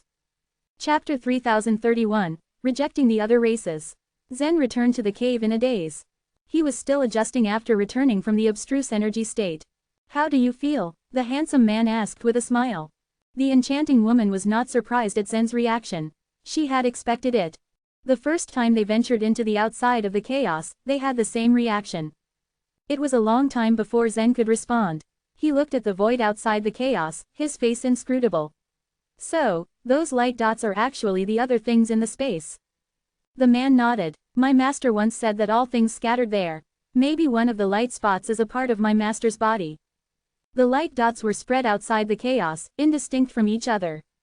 Zen only needed to experience it once to understand that it would be futile to judge the size and distance of the void. Zen, let me see. I want to try it, too. Number 9527 and the regal jade spirit pleaded. When Zen had poked his head out, the two had been hiding in his body. They weren't able to follow him out. So now they were also very curious about the void outside the chaos. Zen thought for a moment. He answered with his consciousness, hide yourselves in my right arm.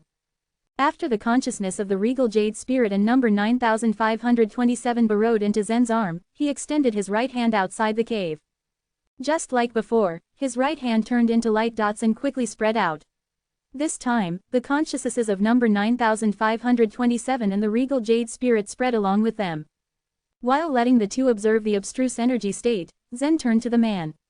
Since your master is out there, how can you pass the news to him and ask him to return? The woman pointed to the edge of the cave where long and thin ropes were nailed.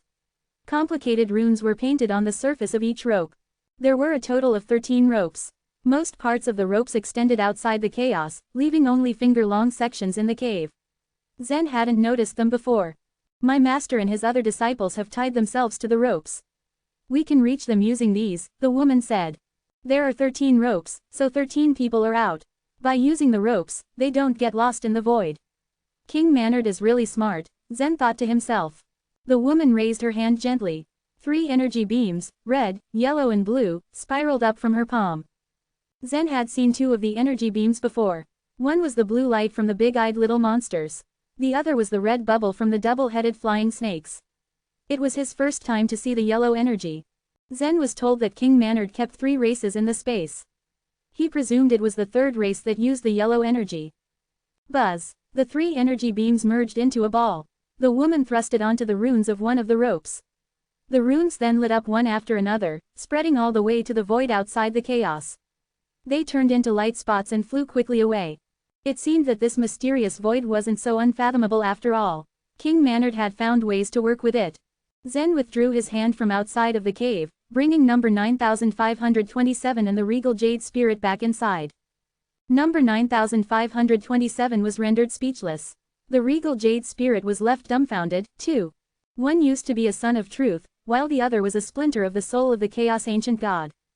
Suffice to say, both of them had been through a lot. They knew many secrets unknown to most. However, the abstruse energy state still left them shocked and shaken to the core.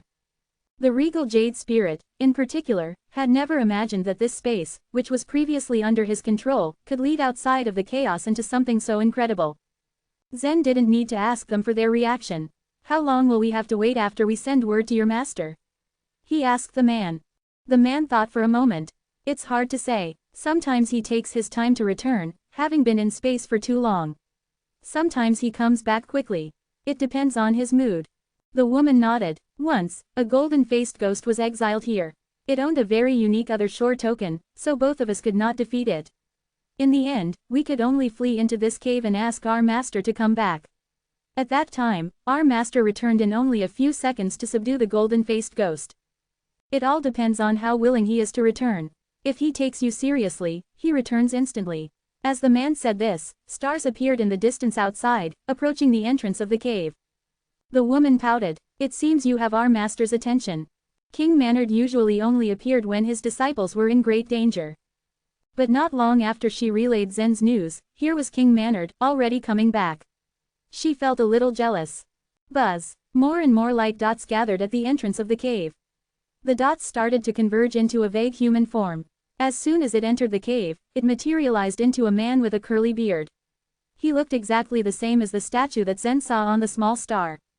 Master, Master. The woman and the man respectfully bowed to King Mannered. King Mannered nodded and let his eyes settle upon Zen. He scrutinized Zen from head to toe, raising a brow. Nice to meet you, sir. Zen said, likewise bowing to King Mannered. King Mannered didn't greet him in return. Instead, his eyes fell on Zen's right hand. There are 2 souls of other races in your body. Show yourselves. If you're here to spy on me, don't blame me for wiping out your consciousness. The woman and the man grew nervous at their master's words. They knew King Manard only acknowledged the human race, rejecting other races with extreme prejudice. Some of the creatures from other races that had been exiled to this space had been innocent. Many of them had fallen to their knees and begged to be spared. But King Manard showed no mercy to the alien creatures in this space. He left none of them alive. He had ordered his disciples to be as ruthless. And so it came to pass that the woman and the man killed countless creatures of different races, developing an instinctive repulsion for them. After all these years, Zen was the only one they had kept alive. Chapter 3032, Another Other Shore. Zen's expression changed. There was a troubled look on his face when he heard King Manard's unfriendly tone. "Sir, they are both my friends." He began trying to explain, but was interrupted when King Manard said, "Whoever they are, they need to show up. No one spies on me in secret. Show yourselves or you will force my hands." If Zen hadn't been concerned in this matter, King Manard would have slain number 9527 and the regal jade spirit without a moment's hesitation. The only reason he was restraining himself was that Zen was a human. Even so, the fact that number 9527 and the regal jade spirit were spying on him in secret was an unbearably infuriating thought for him. Fortunately, number 9527 and the regal jade spirit immediately turned into two human-shaped soul forms, one glowing with a cyan aura and the other one in brown. They put their hands together and bowed to King Manard. "We have been staying inside Zen's body for a long time, and never showed ourselves to anyone till date. We didn't mean to spy on you. Please forgive us," the regal jade spirit humbly apologized. King Manard glanced at him and then suddenly smiled. "I'm familiar with your aura. You used to be in charge of this space. You were a son of truth of the regal jade civilization. Have I got that right?" The regal jade spirit nodded with a helpless smile. "You have supernatural power. I didn't sense you hiding here. If you could detect my presence that easily, I wouldn't be alive today." King Manard smiled with a satisfied expression. This space worked in a mysterious way. Every once in a while, everything in here was destroyed for good. This place was often regarded as the garden of the Son of Truth. And no human would ever be allowed to live here.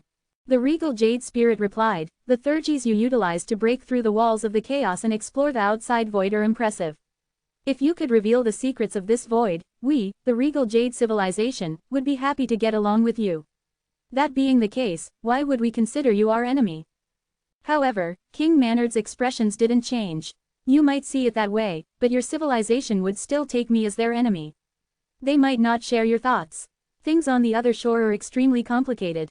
You, as a lone son of truth, couldn't make that decision by yourself." The regal jade spirit didn't know what to say. And to be honest, if he really had sensed King Manard's existence in the past, he would have killed him. "Never mind that," King Manard took a long breath and continued, "what's important is that I have managed to survive.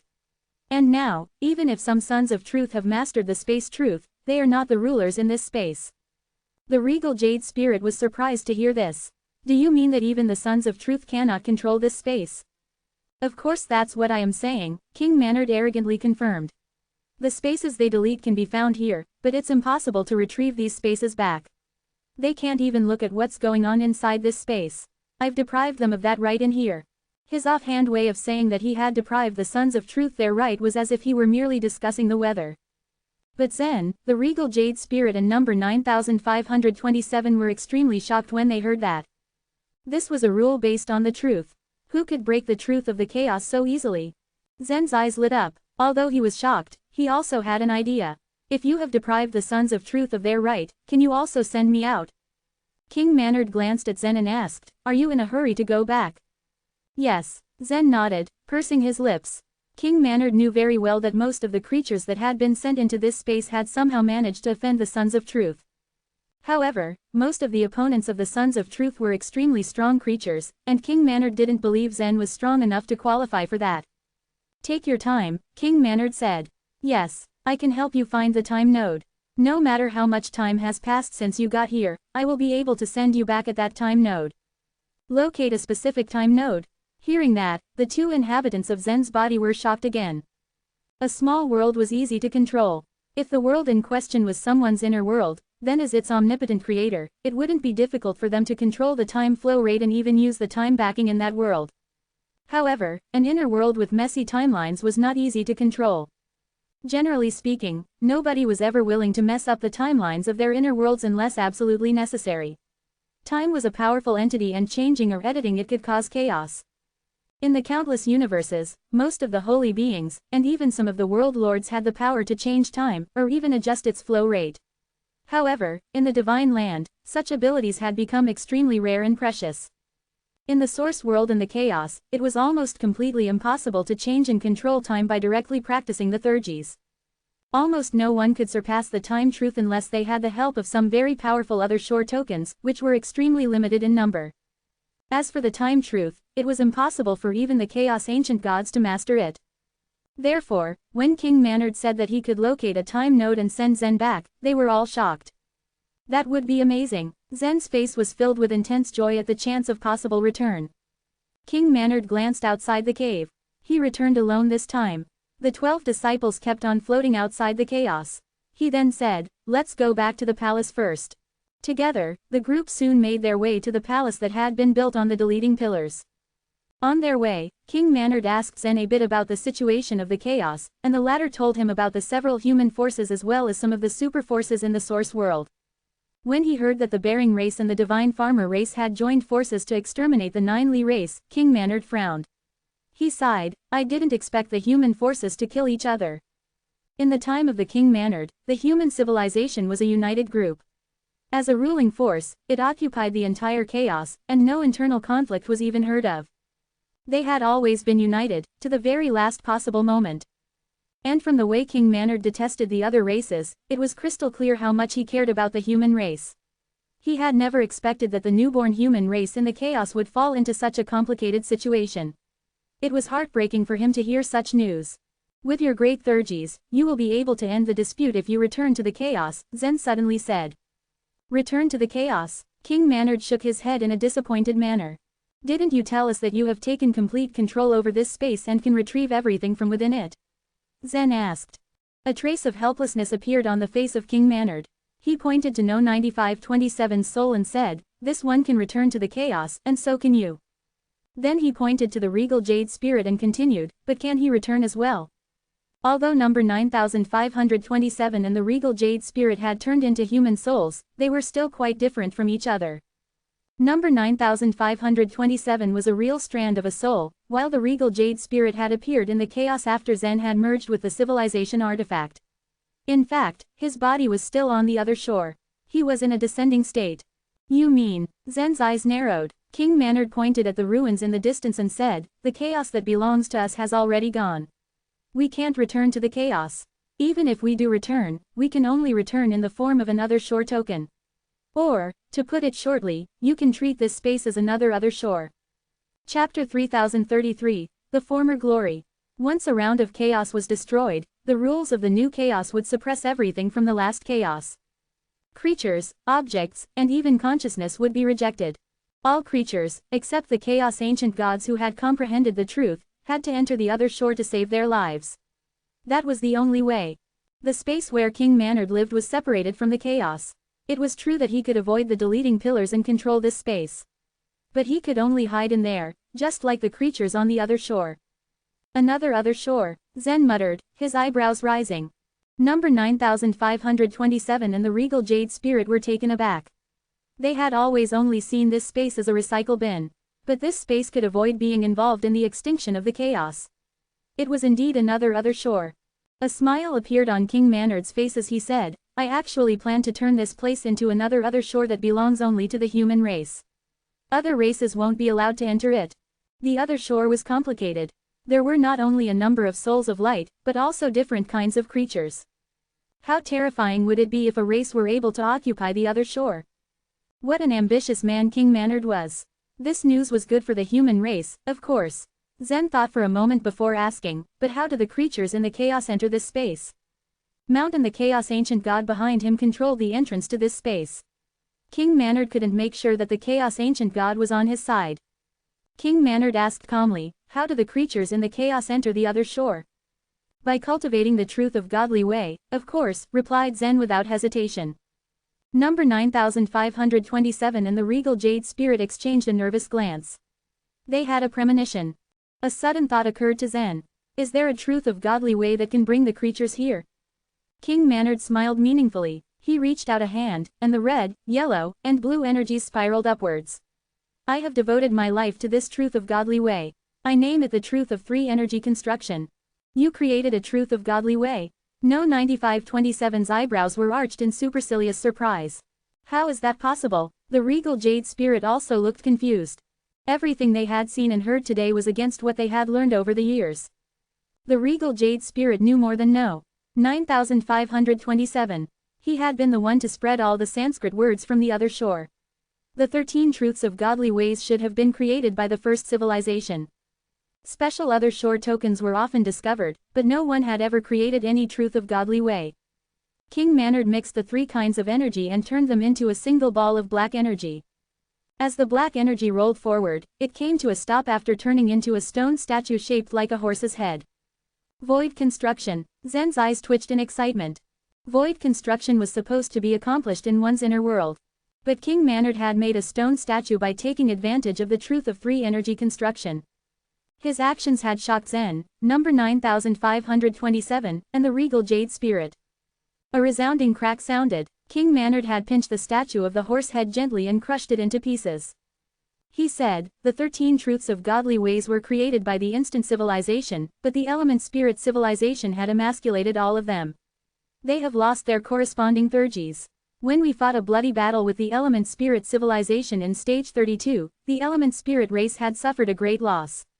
Since then, all the truths of godly ways have lost their corresponding power. The human race used to be so powerful. They fought against the element spirit civilization.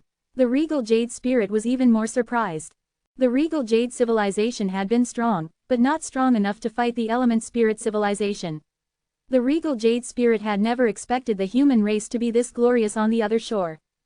But the 77th civilization was countless years away from the 749th civilization. After the human race had been defeated and went into their hiding, their legends had disappeared. It wasn't surprising that the regal jade spirit had never heard of them. The corner of King Manard's mouth curled upwards. He didn't respond to the regal jade spirit. The previous human race had certainly not been a small and weak race. Zen thought for a moment before asking. The truths of godly ways were emasculated. King Manard smiled and looked at Zen. What's wrong? He said. Did you notice it? Zen shook his head and said, no. When I practiced the truth of eternal sword intent, I accidentally got 2 Sanskrit words of the truth enlightenment, which were able to complete the truth of eternal sword intent. I wonder if these 2 Sanskrit words belong to the emasculated part. King Manard stared at Zen. Show me what you've got, he said. Zen nodded, closed his eyes, and meditated, reciting in silence. Soon, a white cyclone emerged in Zen's brain. He hadn't learned many words of the truth enlightenment, but he was able to easily create this cyclone. The moment King Manard saw the cyclone, he nodded and said, you can stop. Is this the emasculated part? Zen asked. King Manard nodded. You could say that. Someone has deliberately released the truth enlightenment that you are talking about. Once Eastern Emperor Tai got the yellow paper, he deciphered and learned the truth of eternal sword intent from it. He then built the base of the Oneness Sky Palace. Only Eastern Emperor Tai knew how he got the yellow paper, whether he had come upon it by accident or someone had given it to him. Have the emasculated parts of any other truths of godly ways apart from the truth enlightenment been passed down? King Manard asked. Zen shook his head. I've never heard of it. King Manard looked at number 9527. Number 9527 replied, no. The 13 truths of godly ways of the 749th civilization must have been incomplete as well, the regal jade spirit replied. A thought crossed Zen's mind and he said, it's not just that. We can't practice the truth of powerful holy body now. It's impossible to use the physical body to enter the other shore. The truth of powerful holy body is prohibited. At this news, King Manard was plunged deep in thought. It was a while before he smiled and said, those hiding on the other shore began to be afraid. The human race had never been weak. It was precisely to see this day that they had been hiding themselves for so many years. But if you want to build this place into another shore, where can we find the other shore tokens? How can we obtain the other shore power? Zen asked again, confused. King Manard pointed to the void in the distance and said, the other shore tokens are over there. There were many remains floating in the air. Quote. Zen, number 9527, and the regal jade spirit were rendered speechless. It was a strange sight, the remains floating in the air. It was stranger that King Manard believed that these remains were other shore tokens. But they had to take him at his word. Chapter 3034, The Strongest Finale Way. It wouldn't have been difficult for King Manard to remove these remains with this place under his full control. But he left them here for the purpose of using them as other shore tokens. But these remains don't have energy or other shore power. They would have no complicated power, Zen pointed out. There were two factors to determine an other shore token's value. They were whether or not it had strong other shore power, and whether or not it had a unique ability. The stronger the other shore power was, the stronger its bearer would be. The power of other shore tokens of the mysterious type tended to not be as strong, but they often had unusual abilities. For example, the Heart of Accomplice was able to forcibly end the lives of both the user and another powerful warrior. No other token could do this. King Manard ambled forward, his hands behind his back. He gazed out into the void. It's almost impossible for them to use the other shore tokens to realize the finale way. The human race was trapped in this in the past. Neither Zen nor number 9527 could understand, but the eyes of the Regal Jade Spirit flashed. After all, the Regal Jade civilization had once been a ruling force and had also confronted the Needle in hopes to realize the finale way. You mean it's impossible to realize the finale way by relying on the strength of the other shore? The Regal Jade Spirit asked. King Manard shot the Regal Jade Spirit an unexpected admiring look. Among so many civilizations, the human race came the closest. We very nearly achieved it. You almost made it. The Regal Jade Spirit's eyes flashed strangely. Our Wing King had merged with the invisible spirit herb from stage 33. He used the trial lamp to reflect about 1,000 more invisible spirit herbs and extracted the other shore power within them. After that, he increased the other shore power by 30 times with the help of the withering power and combined it with the spectral thunder shield, but he still failed. He almost made it, too. As the strongest warrior in the Regal Jade civilization, the Wing King was chosen as the finale hero. The Regal Jade civilization had gathered all the other shore tokens they had and released the most powerful forces they could muster to fight off the Needle. The invisible spirit herb was a kind of herb without a root that grew in the depths of stage 33. It looked ordinary, but in fact, the other shore power contained in it was stronger than that of any others. The trial lamp was also a rare other shore token. It was a 6th grade other shore token in stage 32. The shadow of the invisible spirit herb that the trial lamp reflected was able to inherit half of the other shore power of the invisible spirit herb. If 1,000 invisible spirit herbs were reflected, their power would have increased to 500 times. Zen had used the withering power before. It was a latent theurgy passed down from the 9 Li race. But the power of the latent theurgy was naturally weaker than the withering power used by the Wing King and other strong cultivators. 500 was then multiplied by 30. The exponentially increased other shore power must have been overwhelming. This was the finale way of the Wing King. Zen was astounded by the Regal Jade Spirit's story. He tried to imagine just how strong the finale way released by the Wing King was. However strong it was, that power was still unable to subdue the Needle. The Wing King was the leader of the Regal Jade civilization. Although the civilization had been destroyed, the Regal Jade Spirit was still very proud of him. The finale way of the Regal Jade civilization must have been extremely powerful for the Wing King to get that far. The Regal Jade civilization had not been weak on the other shore. It was one of the top 10 civilizations in the past. King Manard shook his head at the Regal Jade Spirit's words. You must have been very good at collecting other shore tokens, for you to have obtained the trial lamp and the spectral thunder shield. Thank you. The Regal Jade Spirit felt appeased that his civilization was recognized for its efforts, even if their king failed in the end. It's not a compliment. You were still quite far from realizing the finale way. Merging with the invisible spirit herb and increasing its strength by the trial lamp and the withering power was only one of our alternatives. The last other shore token we used was not the spectral thunder shield, but the magic shield with a stronger defensive capability. Back then, we chose 10 persons to be the finale heroes. The one who adopted this plan similar to yours was only in 8th place among those who came close to success, added King Manard, shaking his head. Only 8th place. The Regal Jade Spirit's eyes widened in disbelief. How is that possible? That was the best solution chosen by the Wing King. Nothing else came close. The Regal Jade Spirit was greatly shocked. He had thought that the finale way of the Regal Jade civilization had been close to success, but it turned out to be such a lowly solution. Unconvinced, he pressed, what did the person in 1st place use, then? The first. A trace of sadness appeared in King Manard's eyes. He was our leader. He merged with the Heart of Limit and the Overdraft Stone. The trial lamp couldn't reflect the overdraft stone, but he gave everything up, including his life. Just the combined power of the Heart of Limit and the overdraft stone was much stronger than the power you obtained. The combined power was further increased by the withering power, and then... Alas, it was a pity we failed in the end. We were so close, King Maynard said, regret written on his face.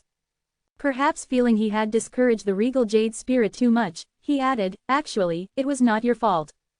After the human race almost completed the finale way, those hiding on the other shore grew scared.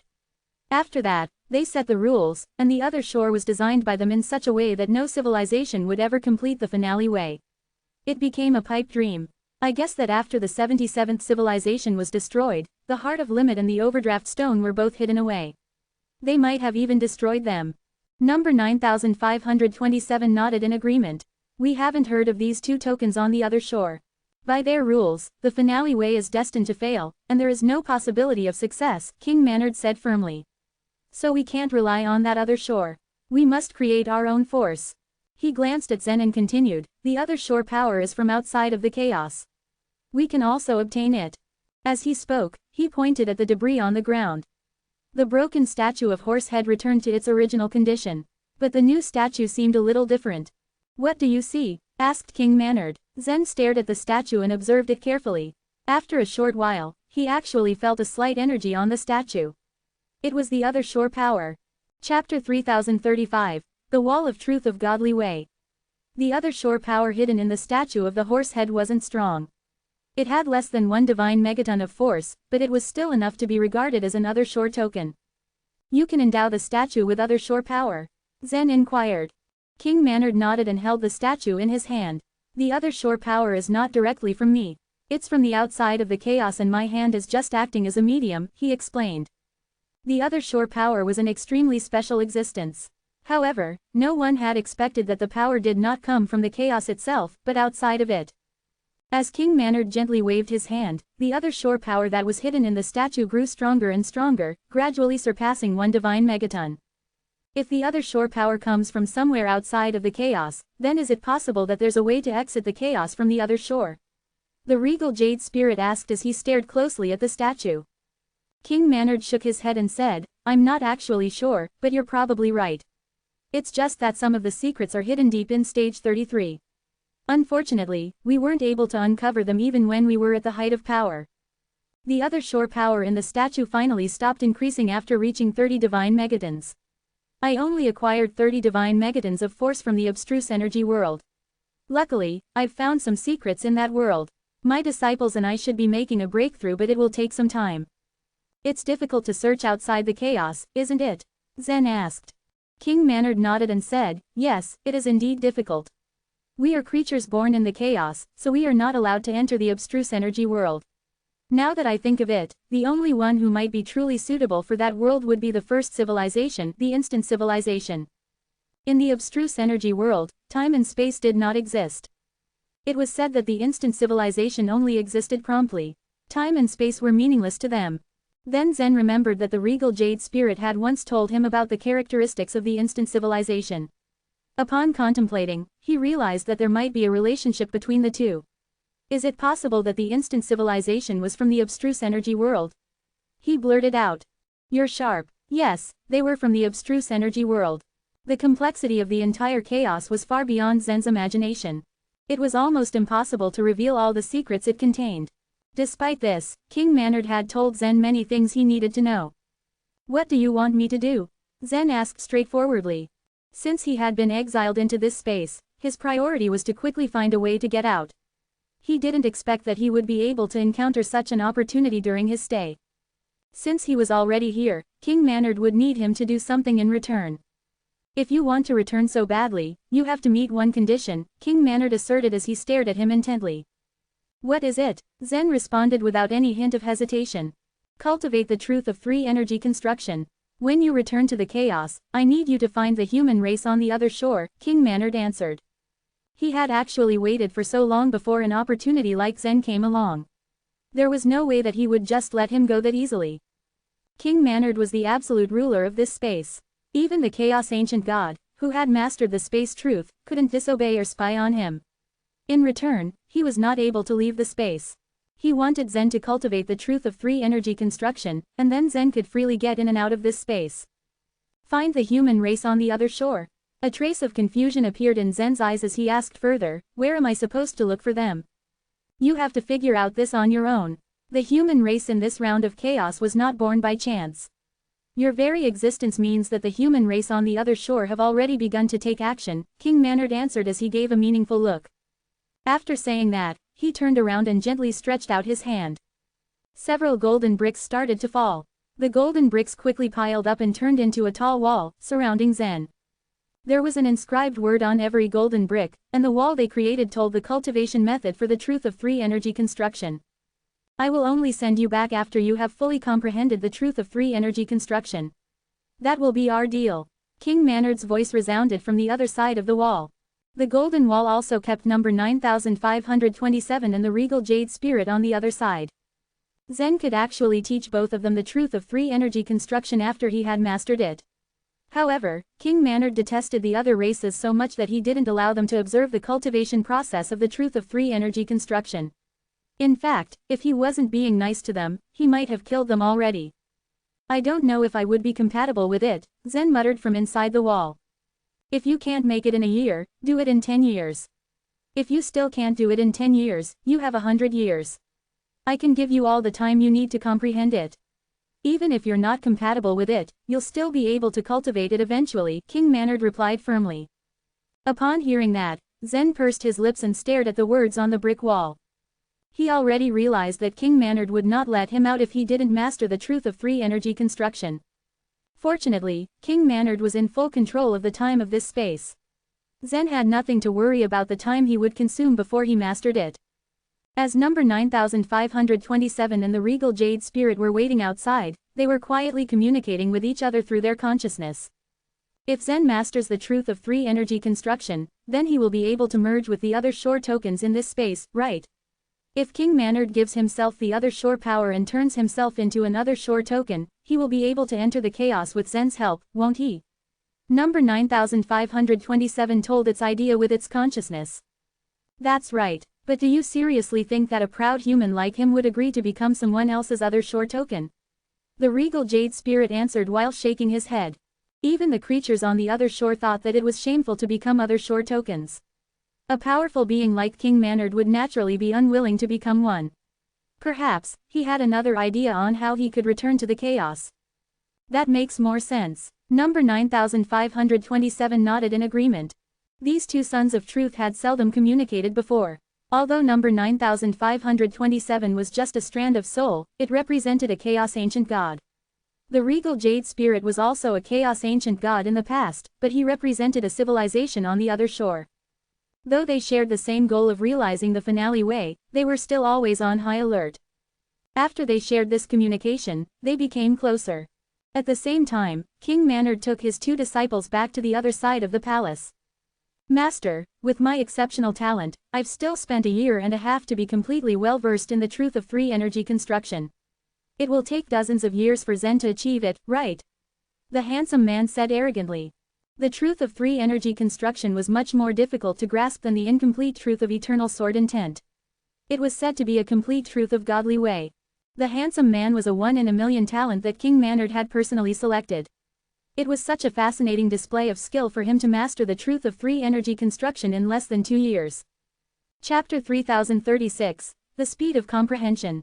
After she heard his words, the gorgeous woman retorted with a smile. You always boast about being the best in terms of talent. Back then, it only took me a year and a half to comprehend it. The handsome man seemed unbothered by her claims. Even though time didn't hold any value in this space, he didn't want to seem inferior to the pretty woman. It's only because your compatibility level is higher than that of mine. If we are on par with each other in terms of compatibility level, you would never be as good as me. While the two were engrossed in a heated conversation, King Manard raised his hand and said, I'll take my leave now. I have to cultivate in seclusion during this period. Inform me after he finishes comprehending the truth of 3 energy construction. But master, when will you take us to the abstruse energy world? The handsome man suddenly asked. Since the handsome man and the pretty woman were tossed into this space, they were unable to join the other disciples. Naturally, they felt frustrated since they were the only ones left out. However, King Manard casually posed the question to him. Have you deciphered the Sanskrit words I gave you? Both of their faces reflected a hint of disappointment as they turned their gaze away without a response. The abstruse energy world had certain rules, and the rules were related to the Sanskrit words. Every light spot contained innumerable groups of words, and the form of expression was similar to the Sanskrit words. The instant civilization originated from the abstruse energy world. Since they were well acquainted with it, the Sanskrit words created by them were the replica of the words of the abstruse energy world. King Manard was highly skilled in deciphering the Sanskrit words, and his other 12 disciples could be said to be on the same level as him. They had studied the rules of the abstruse energy world through deciphering the Sanskrit words. If the handsome man and the pretty woman desired to enter the abstruse energy world, they had to have a sound understanding of the Sanskrit words, at least to a certain extent. However, in the present, they still had a ways to go before they could be able to do that. After the question, King Manard turned around and entered the inner hall alone. King Manard's words of wisdom to Zen stated that everything could be dealt with easily. However, his words had contradicted with his reality. He, too, had to encounter many difficulties in his path before he could reach his goal. Back then, in the abstruse energy world, he had stumbled upon something that had the form of a mountain with his disciples. It was obvious the mountain was gathered by innumerable spots of light. The other shore power was obtained from the mountain. Had it been a normal world, they would have easily split the entire mountain open to see what was inside. However, the rules of the abstruse energy world were different from that of the other worlds, and even the cognitions were different. Eventually, King Manard and his disciples were forced to lower their curiosities. They could only wander on the surface of it and were denied entry to the inside. Alas, they only obtained a small amount of other shore power from a corner of the mountain. Breaking through the mountain was a more difficult task than he had imagined it to be. This time, King Manard cultivated in seclusion to have a more clear understanding of the rules attached to the mountain. Meanwhile, the handsome man and the pretty woman both walked out of the palace while sulking under their breaths. The Sanskrit words that Master passed down to us are too hard to decipher. He hasn't even given us any hint on how to do it. It's simply impossible for us to decipher them on our own, the handsome man complained, his arms crossed tightly near his chest. He said it only took 3 years for his first disciple to decipher those Sanskrit words. I couldn't believe it, the pretty woman exclaimed with her fists clenched. The Sanskrit words were placed somewhere in the palace. Before Zen's arrival, the handsome man and the pretty woman were occupied with managing the creatures of this space and comprehending the Sanskrit words. When their gaze fell upon Zen, they immediately left everything to focus on him instead, since they had fallen victim to their boredom due to the tedious routine. Instead of biding their time and deciphering the Sanskrit words, they turned all their attention towards Zen while he cultivated the truth of godly way. Upon returning to the center of the palace, they overheard Zen reciting inside the wall. Getting punished for creating things, heaven and earth should be destroyed. The handsome man blinked slightly as if mesmerized, and his face turned a serious color. He seems to have recited more than 800 words. What? That's impossible, you must have heard it wrong. As if shocked, the pretty woman paced to his side and pricked up her ears to eavesdrop. While she listened intently, her expression quickly switched. They had left for only a short while, and Zen had already progressed to almost 1,000 words. Even though the handsome man excelled in talents, his compatibility level was low. He recalled when he read the truth of godly way for the first time, he had only managed to recite 1,000 words. Knowing Zen read out 1,000 in one go without any difficulty made him shocked to his core. They remained rooted to their positions and kept listening from the other side. Zen recited in a low voice, almost like a whisper. 30 seconds had passed, and Zen had already broken through to 1,000 words. It seems the boy's comprehension far surpasses yours. The pretty woman giggled as she nudged him teasingly. I think he can cultivate the truth of 3 energy construction within 2 years. The handsome man scoffed and rolled his eyes after he heard her claims. Nonsense. I don't think so. As Zen continued to recite, he had reached 2,000 words. Soon as she kept listening to Zen, the pretty woman's radiant face lost its usual color. She always had the satisfaction of being superior to the handsome man in terms of cultivating the truth of godly way. However, it now seemed that Zen was likely to beat her record of reciting 2,000 words in her first try. 5 minutes after, Zen had recited 2,000 words without pause. But he didn't stop there, and he reached 3,000 words, 4,000 words, and then 5,000 words. It was Zen's first attempt to cultivate the truth of 3 energy construction. He didn't stop until he reached 8,000 words in one go. Zen, who sat inside the wall, heaved a long sigh of relief as he regained his breath. His compatibility level of the truth of eternal sword intent was perfect, and he had comprehended the truth of eternal sword intent through instant enlightenment. Now, it seemed his compatibility level of the truth of three-energy construction was also high. After all, he had managed to recite 8,000 words in one breath. It was much less complex than cultivating the truth of goodwill and malice and the truth of cultivation nature. But Zen was not satisfied with this progress. He didn't feel complacent. After all, the truth of three-energy construction was a complete truth of godly way. The first 10,000 words would pose as no challenge for him, but the last part that was similar to the truth enlightenment would be much severe in the level of difficulty it inculcated. Even for someone like Zen, comprehending the truth enlightenment of the truth of eternal sword intent was a task that required a lot of effort. However, the fruits it bore were worth it. The power of the truth of three-energy construction was boundless. The soul level of the three kinds of energy in it was exceedingly high. When those little monsters and double-headed snakes used it, their power had increased to a frightening level. If those three energies were to be combined, their strength would go beyond comprehension. According to King Maynard's words, the truth of three-energy construction was a product of his creation. However, Zen harbored doubts in his heart against that statement. He strongly felt that the truth of godly way must have been obtained in the abstruse energy world. It was apparent his thoughts contradicted with the fact that King Maynard had created it. Zen continued, oblivious to the fact that the pretty woman and the handsome man had their anticipating eyes glued to the wall. They wore expressions of bewilderment. He had recited 8,000 words on his first day, which was equivalent to 60% of the truth of three-energy construction. Did this guy really come from the chaos? According to what King Maynard had told them, anyone who existed in the chaos lacked strength. They were practically worthless. Of course, King Maynard knew full well not to underestimate the talents that resided in the chaos. Even though he handpicked the most outstanding talents from his inner world to be his disciples, the chaos was much bigger than his inner world and contained more talents.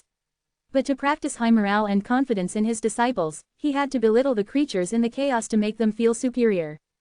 However, the appearance of Zen and the small spectacle of his talents had exposed King Maynard's white lie out in the open. Naturally, the handsome man and the pretty woman hung their heads in crippling depression as they had believed the lie to be true the entire time. If King Maynard was not their master, they would have apprehended and interrogated him by now. The very next day, Zen had managed to comprehend over 9,900 words of the truth of three-energy construction. On the third day, he broke through to 10,000 words. Just as Zen had concluded, after he reached 10,000 words, the difficulty of comprehension increased significantly. Chapter 3037, The Principle of Construction. During those times when Zen was staying in the Oneness Sky Palace, he didn't spend much time understanding the truth enlightenment. In any case, his comprehension speed was not that fast. But right now, it was impossible for him to leave this place without thoroughly comprehending the truth of three-energy construction. Knowing that this was a crucial process, Zen calmed himself down and decided to complete this task as soon as possible. Days turned into a week while Zen was concentrating hard on his task. Before long, 21 days had already passed. Zen poured his whole heart and soul into mastering the truth of three-energy construction. He tirelessly worked on it all day and all night. After 6 weeks, Zen was already able to recite more than 12,000 words smoothly and effortlessly. The handsome man and the enchanting woman visited Zen every once in a while. They were surprised by his comprehension speed. Even though they were both talented, it took them much longer to comprehend the truth of three-energy construction. Properly speaking, the time they spent mastering it was 1.5 years and 2 years, respectively. Meanwhile, Zen was already able to master 90% of it in just a month and a half. It was an incredible thing to witness. The truth of three-energy construction was composed of 14,000 words. Based on Zen's current speed, it wouldn't take him 3 months to comprehend all of it. Ultimately, Zen's comprehension speed was even faster than the two of them had ever imagined. This man was truly remarkable. On the morning of the 83rd day, Zen had recited the last word. Finally, it was done. He clasped his hands together and a red light appeared in front of him. Then, he lightly tapped the air with his finger and a blue light materialized. He flipped his palm upwards and a yellow light emerged. Buzz, buzz, buzz. The 3 lights began to converge and formed a mass of black energy. He proceeded to release the energy. With a loud crash, the golden wall that surrounded him collapsed. With a clinking sound, the golden words carved into the wall had broken one after another. The principle of the truth of three energy construction is similar to that of the chaotic energy. It allows the user to construct things directly out of the void. Generally speaking, however, no one is able to use the chaotic energy for construction. At most, void construction can only be completed within their inner worlds. Nevertheless, the truth of three energy construction has shattered this limit. Materialize, Zen exclaimed as he watched the mass of energy in front of him. The surface of the black energy was constantly changing until it transformed into a rod. A wave-like energy twirled on the surface of the black rod. The energy began to solidify until it turned into a dragon circling around the rod. Splash! Finally, both the dragon and the rod had changed into a magnificent golden color. Zen actually managed to make a dragon rod out of the void. He grabbed the rod and waved it around to assess its functionality. As of now, it felt a little flimsy. However, it would be much more solid with the energy Zen instilled in it. Number 9527 and the regal jade spirit had been waiting outside for a long time. When they saw the collapse of the golden wall, they immediately understood that Zen had already mastered the truth of three energy construction. A big smile appeared upon their faces as they approached Zen. Congratulations! You have already mastered the truth of three energy construction in less than 3 months, number 9527 exclaimed delightedly. The pure power of the truth of three energy construction was strong when used in the way of energy. Naturally, it would be extremely useful for Zen. Most importantly, he could easily return to this space by using this truth of godly way. The handsome man and the enchanting woman also went towards Zen. They came at the right time as Zen had just recited the final word. They had already anticipated that Zen would be able to succeed soon. However, they were dumbfounded when they saw the dragon rod he made out of the three lights. Once again, he had exceeded their expectations. Zen noticed the looks of astonishment upon their faces. What's the matter? Why are you looking at me like that? He asked them curiously. Why you, stammered the handsome man, you are capable of void construction. The handsome man pointed at the dragon rod in Zen's hand. He was clearly taken aback. Zen swung the rod lightly and the three energies moved along the rod. They converged at the end of the rod and turned into a diamond-shaped spear tip which glinted and revealed a sharp edge. Well, I've already mastered the truth of three energy construction. Needless to say, I am capable of void construction. What's the problem? But, the enchanting woman couldn't believe her eyes either. We mastered it long ago but we are still unable to create anything. The handsome man stared at Zen as though he was a monster. I can do it, but... His voice trailed off as he contemplated upon this. His talent was slightly greater than that of the enchanting woman. He was capable of void construction. However, the things he made were too horrible to look at. They were nowhere near the dragon rod Zed created. This was the reason why they could not believe that Zen was capable of void construction already. To them, it was unbelievable that he accomplished this soon after he just finished comprehending the truth of three energy construction. The two of them left in a hurry as soon as they realized there was something seriously strange about Zen. Even though King Manard had only been in seclusion for a short time, he had already ordered them to wake him up after Zen comprehended the truth of three energy construction. Zen was not bothered by their reaction. He continued assessing his new power. With a gentle pinch of his hand, the dragon rod split in the middle. The truth of three energy construction appears very powerful. However, it doesn't seem strong enough yet. It won't be of much use in actual combat, the regal jade spirit commented truthfully. Number 9527 nodded in agreement. It does look impressive but it lacks real worth. Zen seemed lost in thought for just a moment. Finally, he said, it doesn't seem right. As the name suggests, the three kinds of energy represent the original sources of things. With enough energy, one will be able to create the same things. However, it takes a long time and requires too much energy. Ages ago, King Manard had already mastered the truth of three energy construction. This meant that he should have had a corresponding Thurgy as well. However, it seemed like he didn't have the intention of teaching Zen the Thurgy, so he didn't ask him for it. In any case, he thought he could just study it on his own if he had spare time. King Manard had only been in seclusion for less than 3 months. Therefore, he was both confused and angry when his two disciples awakened him. He wasn't expecting to be woken up this early. Only after his two disciples reported to him did he finally understand what was happening. Zen had successfully comprehended the truth of three energy construction. It only took him 2 months and 23 days, to be exact, the handsome man informed King Manard with his life vitality. Moreover, he is capable of void construction as soon as he has comprehended it. King Manard's eyes widened in surprise. This was completely unexpected to him as well. Zen was the first person that had broken into this space for a long, long time. In the eyes of King Manard, Zen was only a representative. He had hoped that Zen would find the humans on the other shore and tell them the news of this place. He did not take Zen's talent seriously. Now, it was clear that Zen was actually much more powerful than he imagined. Concern was written all over his face. Together with his 2 disciples, he hurried over to where Zen was.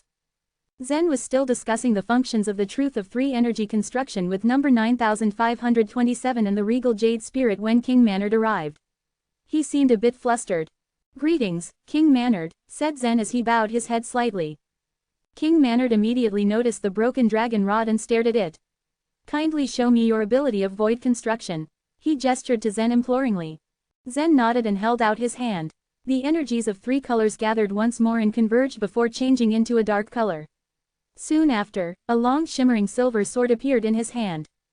As King Manard examined the long sword, he could barely keep his astonishment from reflecting in his eyes. There are 3 stages of void construction. The first stage is looking alike in appearance. The things created in this stage look impressive, however, they lack real worth, he said carefully.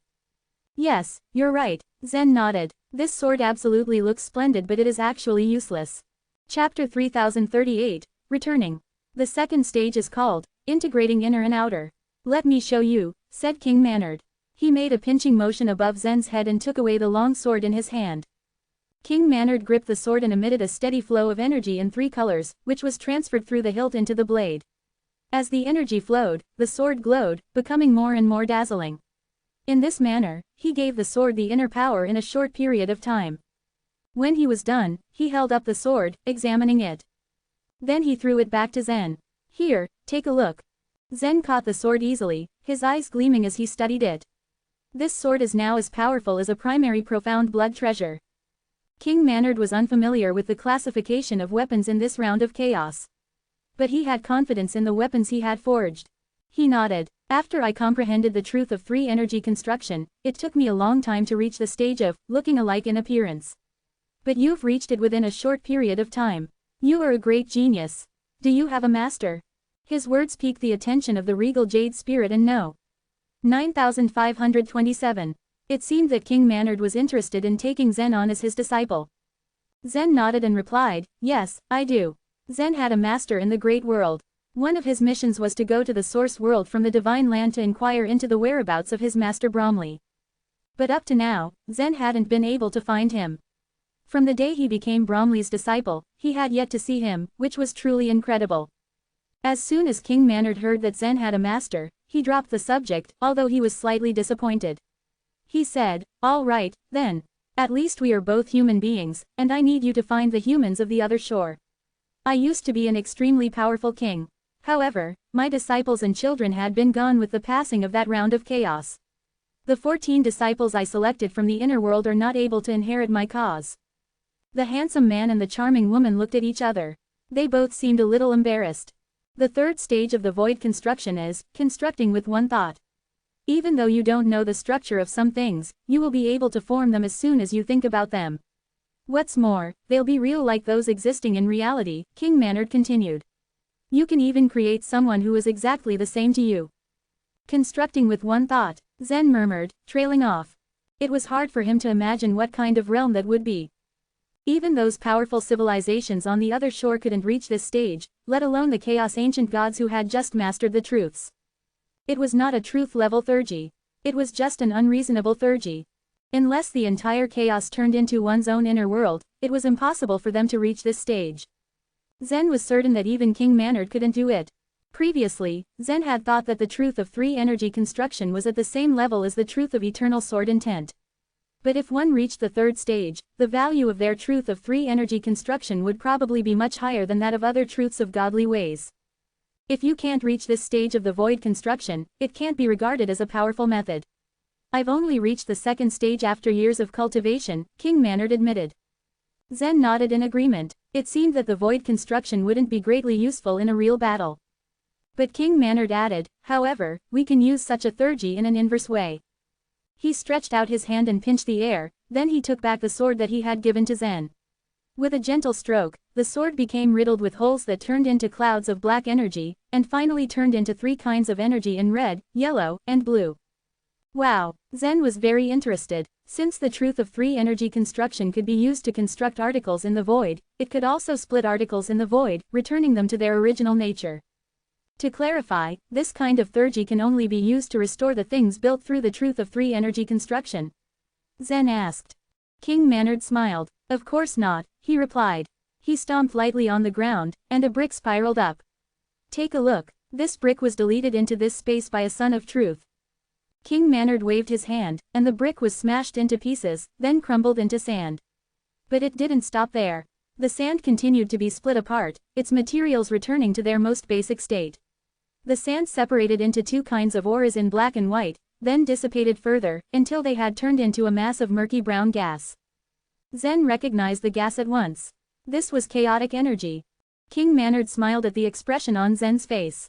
Do you want to learn this theurgy? He asked. Of course, Zen had no intention of passing up this opportunity. He cupped his hands and bowed to King Manard. I do. I would appreciate it if you kindly decided to teach me. While King Manard thought highly of Zen, he certainly still had some reservations about him. It was in the king's nature to be skeptical, and he was incapable of completely trusting someone he had only recently met. Zen was still in many ways a stranger to him. But Zen was from the same race. This made King Manard more inclined to look favorably on Zen's appeal. He was also interested in teaching Zen because he thought highly of his talents, and indeed still felt a twinge of regret that he couldn't have Zen as his disciple. At this point, Zen was in no hurry to return to the source world. He had all the time in the world to learn this unusual theurgy. The theurgy that King Manard taught him was called the endless restoring method. It allowed a person to restore something to its most basic forms after touching it. The harder the material of the object, the easier it would be to restore. When his cultivation began, Zen took out things like water, wood, and paper from his inner world and attempted to restore them. It was a lot more difficult than it seemed. The endless restoring method seemed simple and effortless, but the task of restoration was quite complex. It took at least 3 months before Zen achieved his first small success. A year passed before Zen succeeded in entirely restoring a solid rock. After 1.5 years, he managed to restore gold and iron. And so the days and months slipped by, with Zen focused entirely on mastering the endless restoring method. Without even realizing it, Zen had stayed in this space for over 3 years. At the end of that period, he comprehended around 80% of the endless restoring method. King Manard was surprised and pleased. It usually took much longer to reach that level. Even in the 77th civilization, Zen still stood out among his peers because of his extraordinary talent. King Manard reflected that given the speed with which Zen had previously cultivated the truth of 3 energy construction, he really should have expected Zen to excel in the endless restoring method too. He had seen various extraordinary talents over the course of his life, and he was one of the powerful warriors who followed the great human ancestor. In the void, 4 people stood without moving.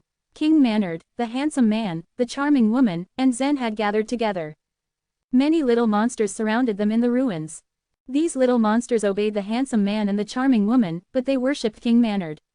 After all, it was King Manard who had created them. You were deleted into this area. And I will send you back via this area now. Please remember my words, said King Manard solemnly. Zen nodded respectfully. I will keep them in mind. Although King Manard was not Zen's master, he had taught Zen a lot, and Zen would not forget his generosity. The handsome man and the enchanting woman had spent almost every day and night of the past 3 years with Zen, and there was a trace of reluctance on their faces as they prepared to send him off. Good. I will find the time node for you, King Manard said. With that, he stretched out his hand and stirred the air. A colorful vortex appeared within his moving hand. In an instant, it sucked Zen in. Chapter 3039, Hypercube Imprisonment. Zen had stayed in that void for 3.5 years. However, since King Manard had absolute control over the void, he was able to find the right time node and send Zen away. Meanwhile, in the chaotic source world, the glimmering space fragments kept circling around Mount. The fragments were palm-sized at most, but they were quite sharp and indestructible, extremely hard to resist. However, like Mount, the evil god could also use grand teleportation to move around freely within the world. Mount had launched a series of supposedly deadly attacks, but the evil god had dodged every single one easily. Moreover, the evil god had even counterattacked. These space fragments were Mount's temporary protective shield as he tried to catch his breath. Give up. Once I take your abilities, even your will shall follow me, the evil god declared. He was flashing in midair and his voice boomed and echoed all around the space, seemingly coming from everywhere. Mount gritted his teeth in anger. You're not qualified. I'll be qualified after I kill you. The evil god's words were whispered in Mount's ear. He had appeared right beside Mount regardless of those space fragments. Clap, clap, clap. Mount quickly wielded the space fragments and directed them towards the evil god. Any ordinary warrior at the other shore realm would have been killed after getting hit by these space fragments. However, the evil god was no ordinary warrior.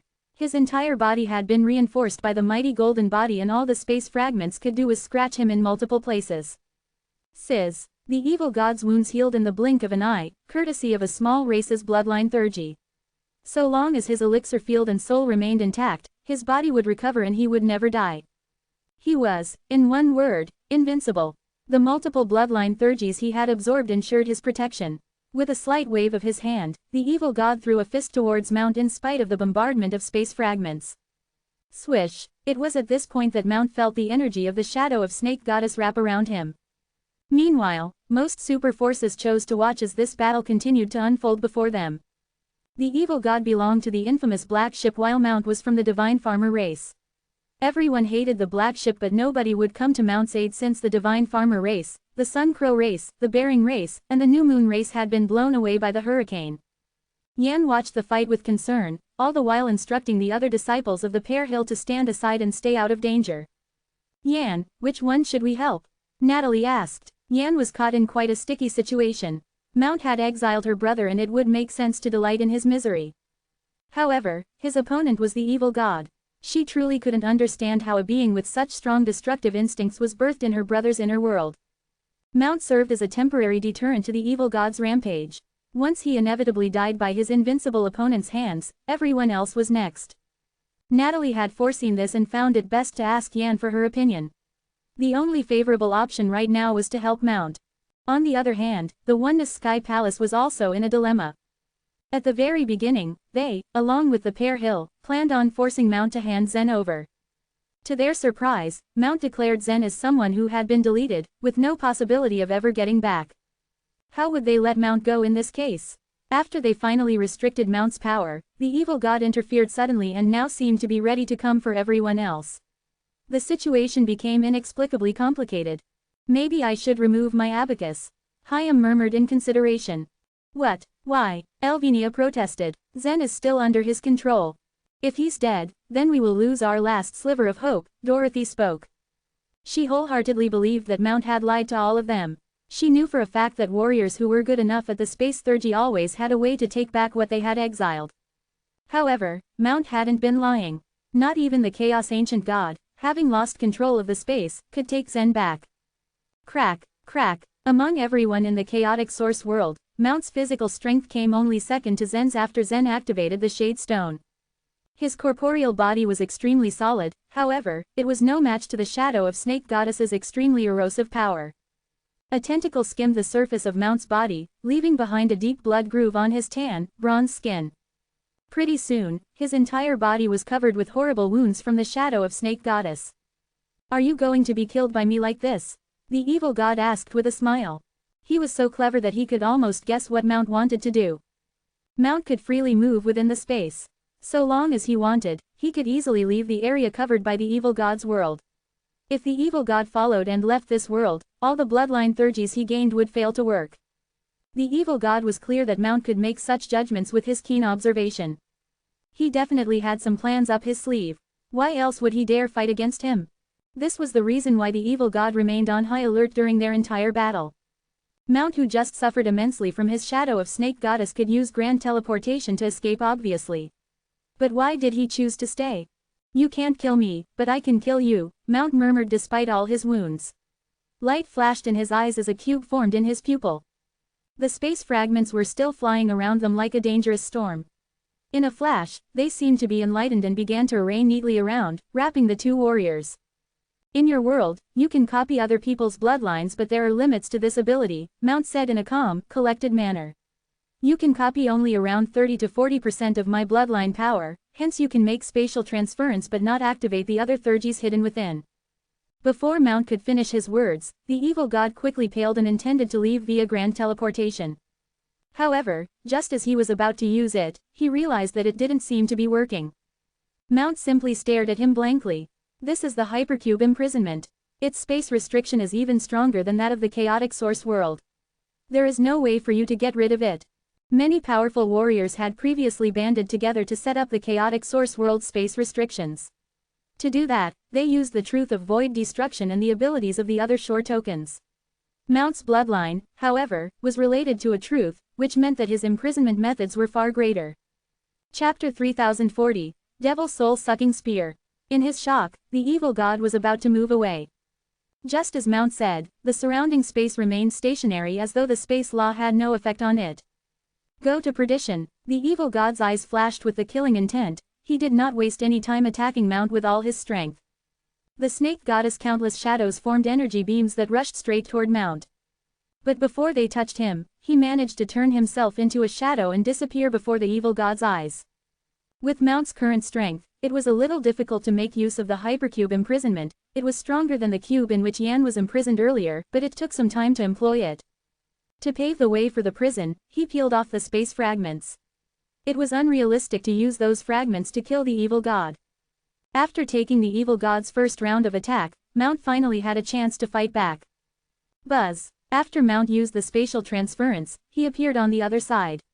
Only 100 feet away from the evil god, Mount stared him down indifferently. Now that he was imprisoned, the evil god's face was twisted. He tried throwing a punch at his captor. Bang! The power from the punch was extremely terrifying. But his fist met a transparent wall. The energy beams stored within the shadows of Snake Goddess were scattered, forming an intense whirlpool of energy. It bounced back against the wall and surged everywhere. No energy could spread out from the cube. As it circulated, it outlined the entire cube. A red ferocity filled the evil god's eyes as he continued punching the barrier to no avail. The rampant energy scraped against his body, but the cube remained motionless. Mount's expression was steady calm as he looked at the evil god. His eyes were on the latter like he was merely watching a performance from a distance. The scene made the other races sigh in relief. The mother of the chaotic source spirits remained their goal. No one wanted to face the sudden appearance of the evil god. Locking up the monster was beneficial. The ear mouse race and the separate abyss race, in particular, could then pay more attention to the mother. Do you really think you can do anything you want, now that you've trapped me? The evil god asked with his menacing tone after he calmed down. A hint of black light shone in his eyes and the black energy of the world began to flow, forming numerous four-legged black snakes. When the powerful warriors of the separate abyss race witnessed the four-legged black snakes, the corners of their eyes twitched unconsciously. These few had escaped the evil god once and lived to tell the tale, but the four-legged black snakes frightened them, covering them in a great shadow. Mount looked up to examine the snakes before shaking his head. Of course not. Only when you die will everything go back to normal. Do you think you can kill me? The evil god's eyes narrowed as he asked maliciously. I can't kill you now, Mount said, flicking the golden abacus with his hand. It flew away easily before quickly returning to its spot. Before the golden abacus disappeared, Mount couldn't use any other shore power. After another pause, Mount continued, but he can. As Mount subtly hooked his finger, the outline of another space appeared beside him. It contained a young man holding a long spear in his hand.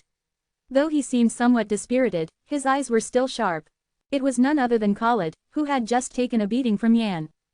The man was the top warrior from the Bearing race's younger generation. His strength wasn't to be underestimated. In a head-on fight, he was no weaker than Yan. But he was known to be impetuous and self-gratified. In the most crucial moments, it was often difficult to bring his full strength into play. Failing to be cautious enough, he suffered a great loss. Trapped in the hypercube imprisonment, the evil god couldn't dodge effectively. With Mount's help, Qartulad could use his strength to its fullest. Refine. Spitting out a mouthful of blood, Qartulad lifted the spear carefully. The bear's shadow gradually emerged from behind him. Buzz. As he shook the spear, the power at its tip began flowing like a flame. At first glance, Qartulad and the weapon looked as though they were integrated into a whole. Khaled's body is the secondary part, and the spear is the core. But after Khaled's motion, he spoke. Gee. I feel bad that Mount sent Zen away. I heard you were born in his inner world. It's hard to believe that he's dead and you're still alive. Let me help you end your life. I'm just. Cut the garbage, Mount interjected coldly. Let's get this over with. After dealing with the evil god, Mount had to face the Oneness Sky Palace and the Pear Hill. While Khalid was indeed very strong, he wasn't particularly wise. His words were nonsensical and meaningless, apart from provoking the members of the Oneness Sky Palace. After Mount's chastising, Khalid finally calmed down enough to get serious. Tiny skulls popped out around the spear. After the skulls laughed strangely, Khalid's thin, frail body began swelling. Before long, he turned into a plump and chubby boy. In the cube, the evil god stood still. All previous signs of arrogance were replaced by a serious expression. The black energy in the world continuously formed four-legged black snakes that gathered rapidly from all directions.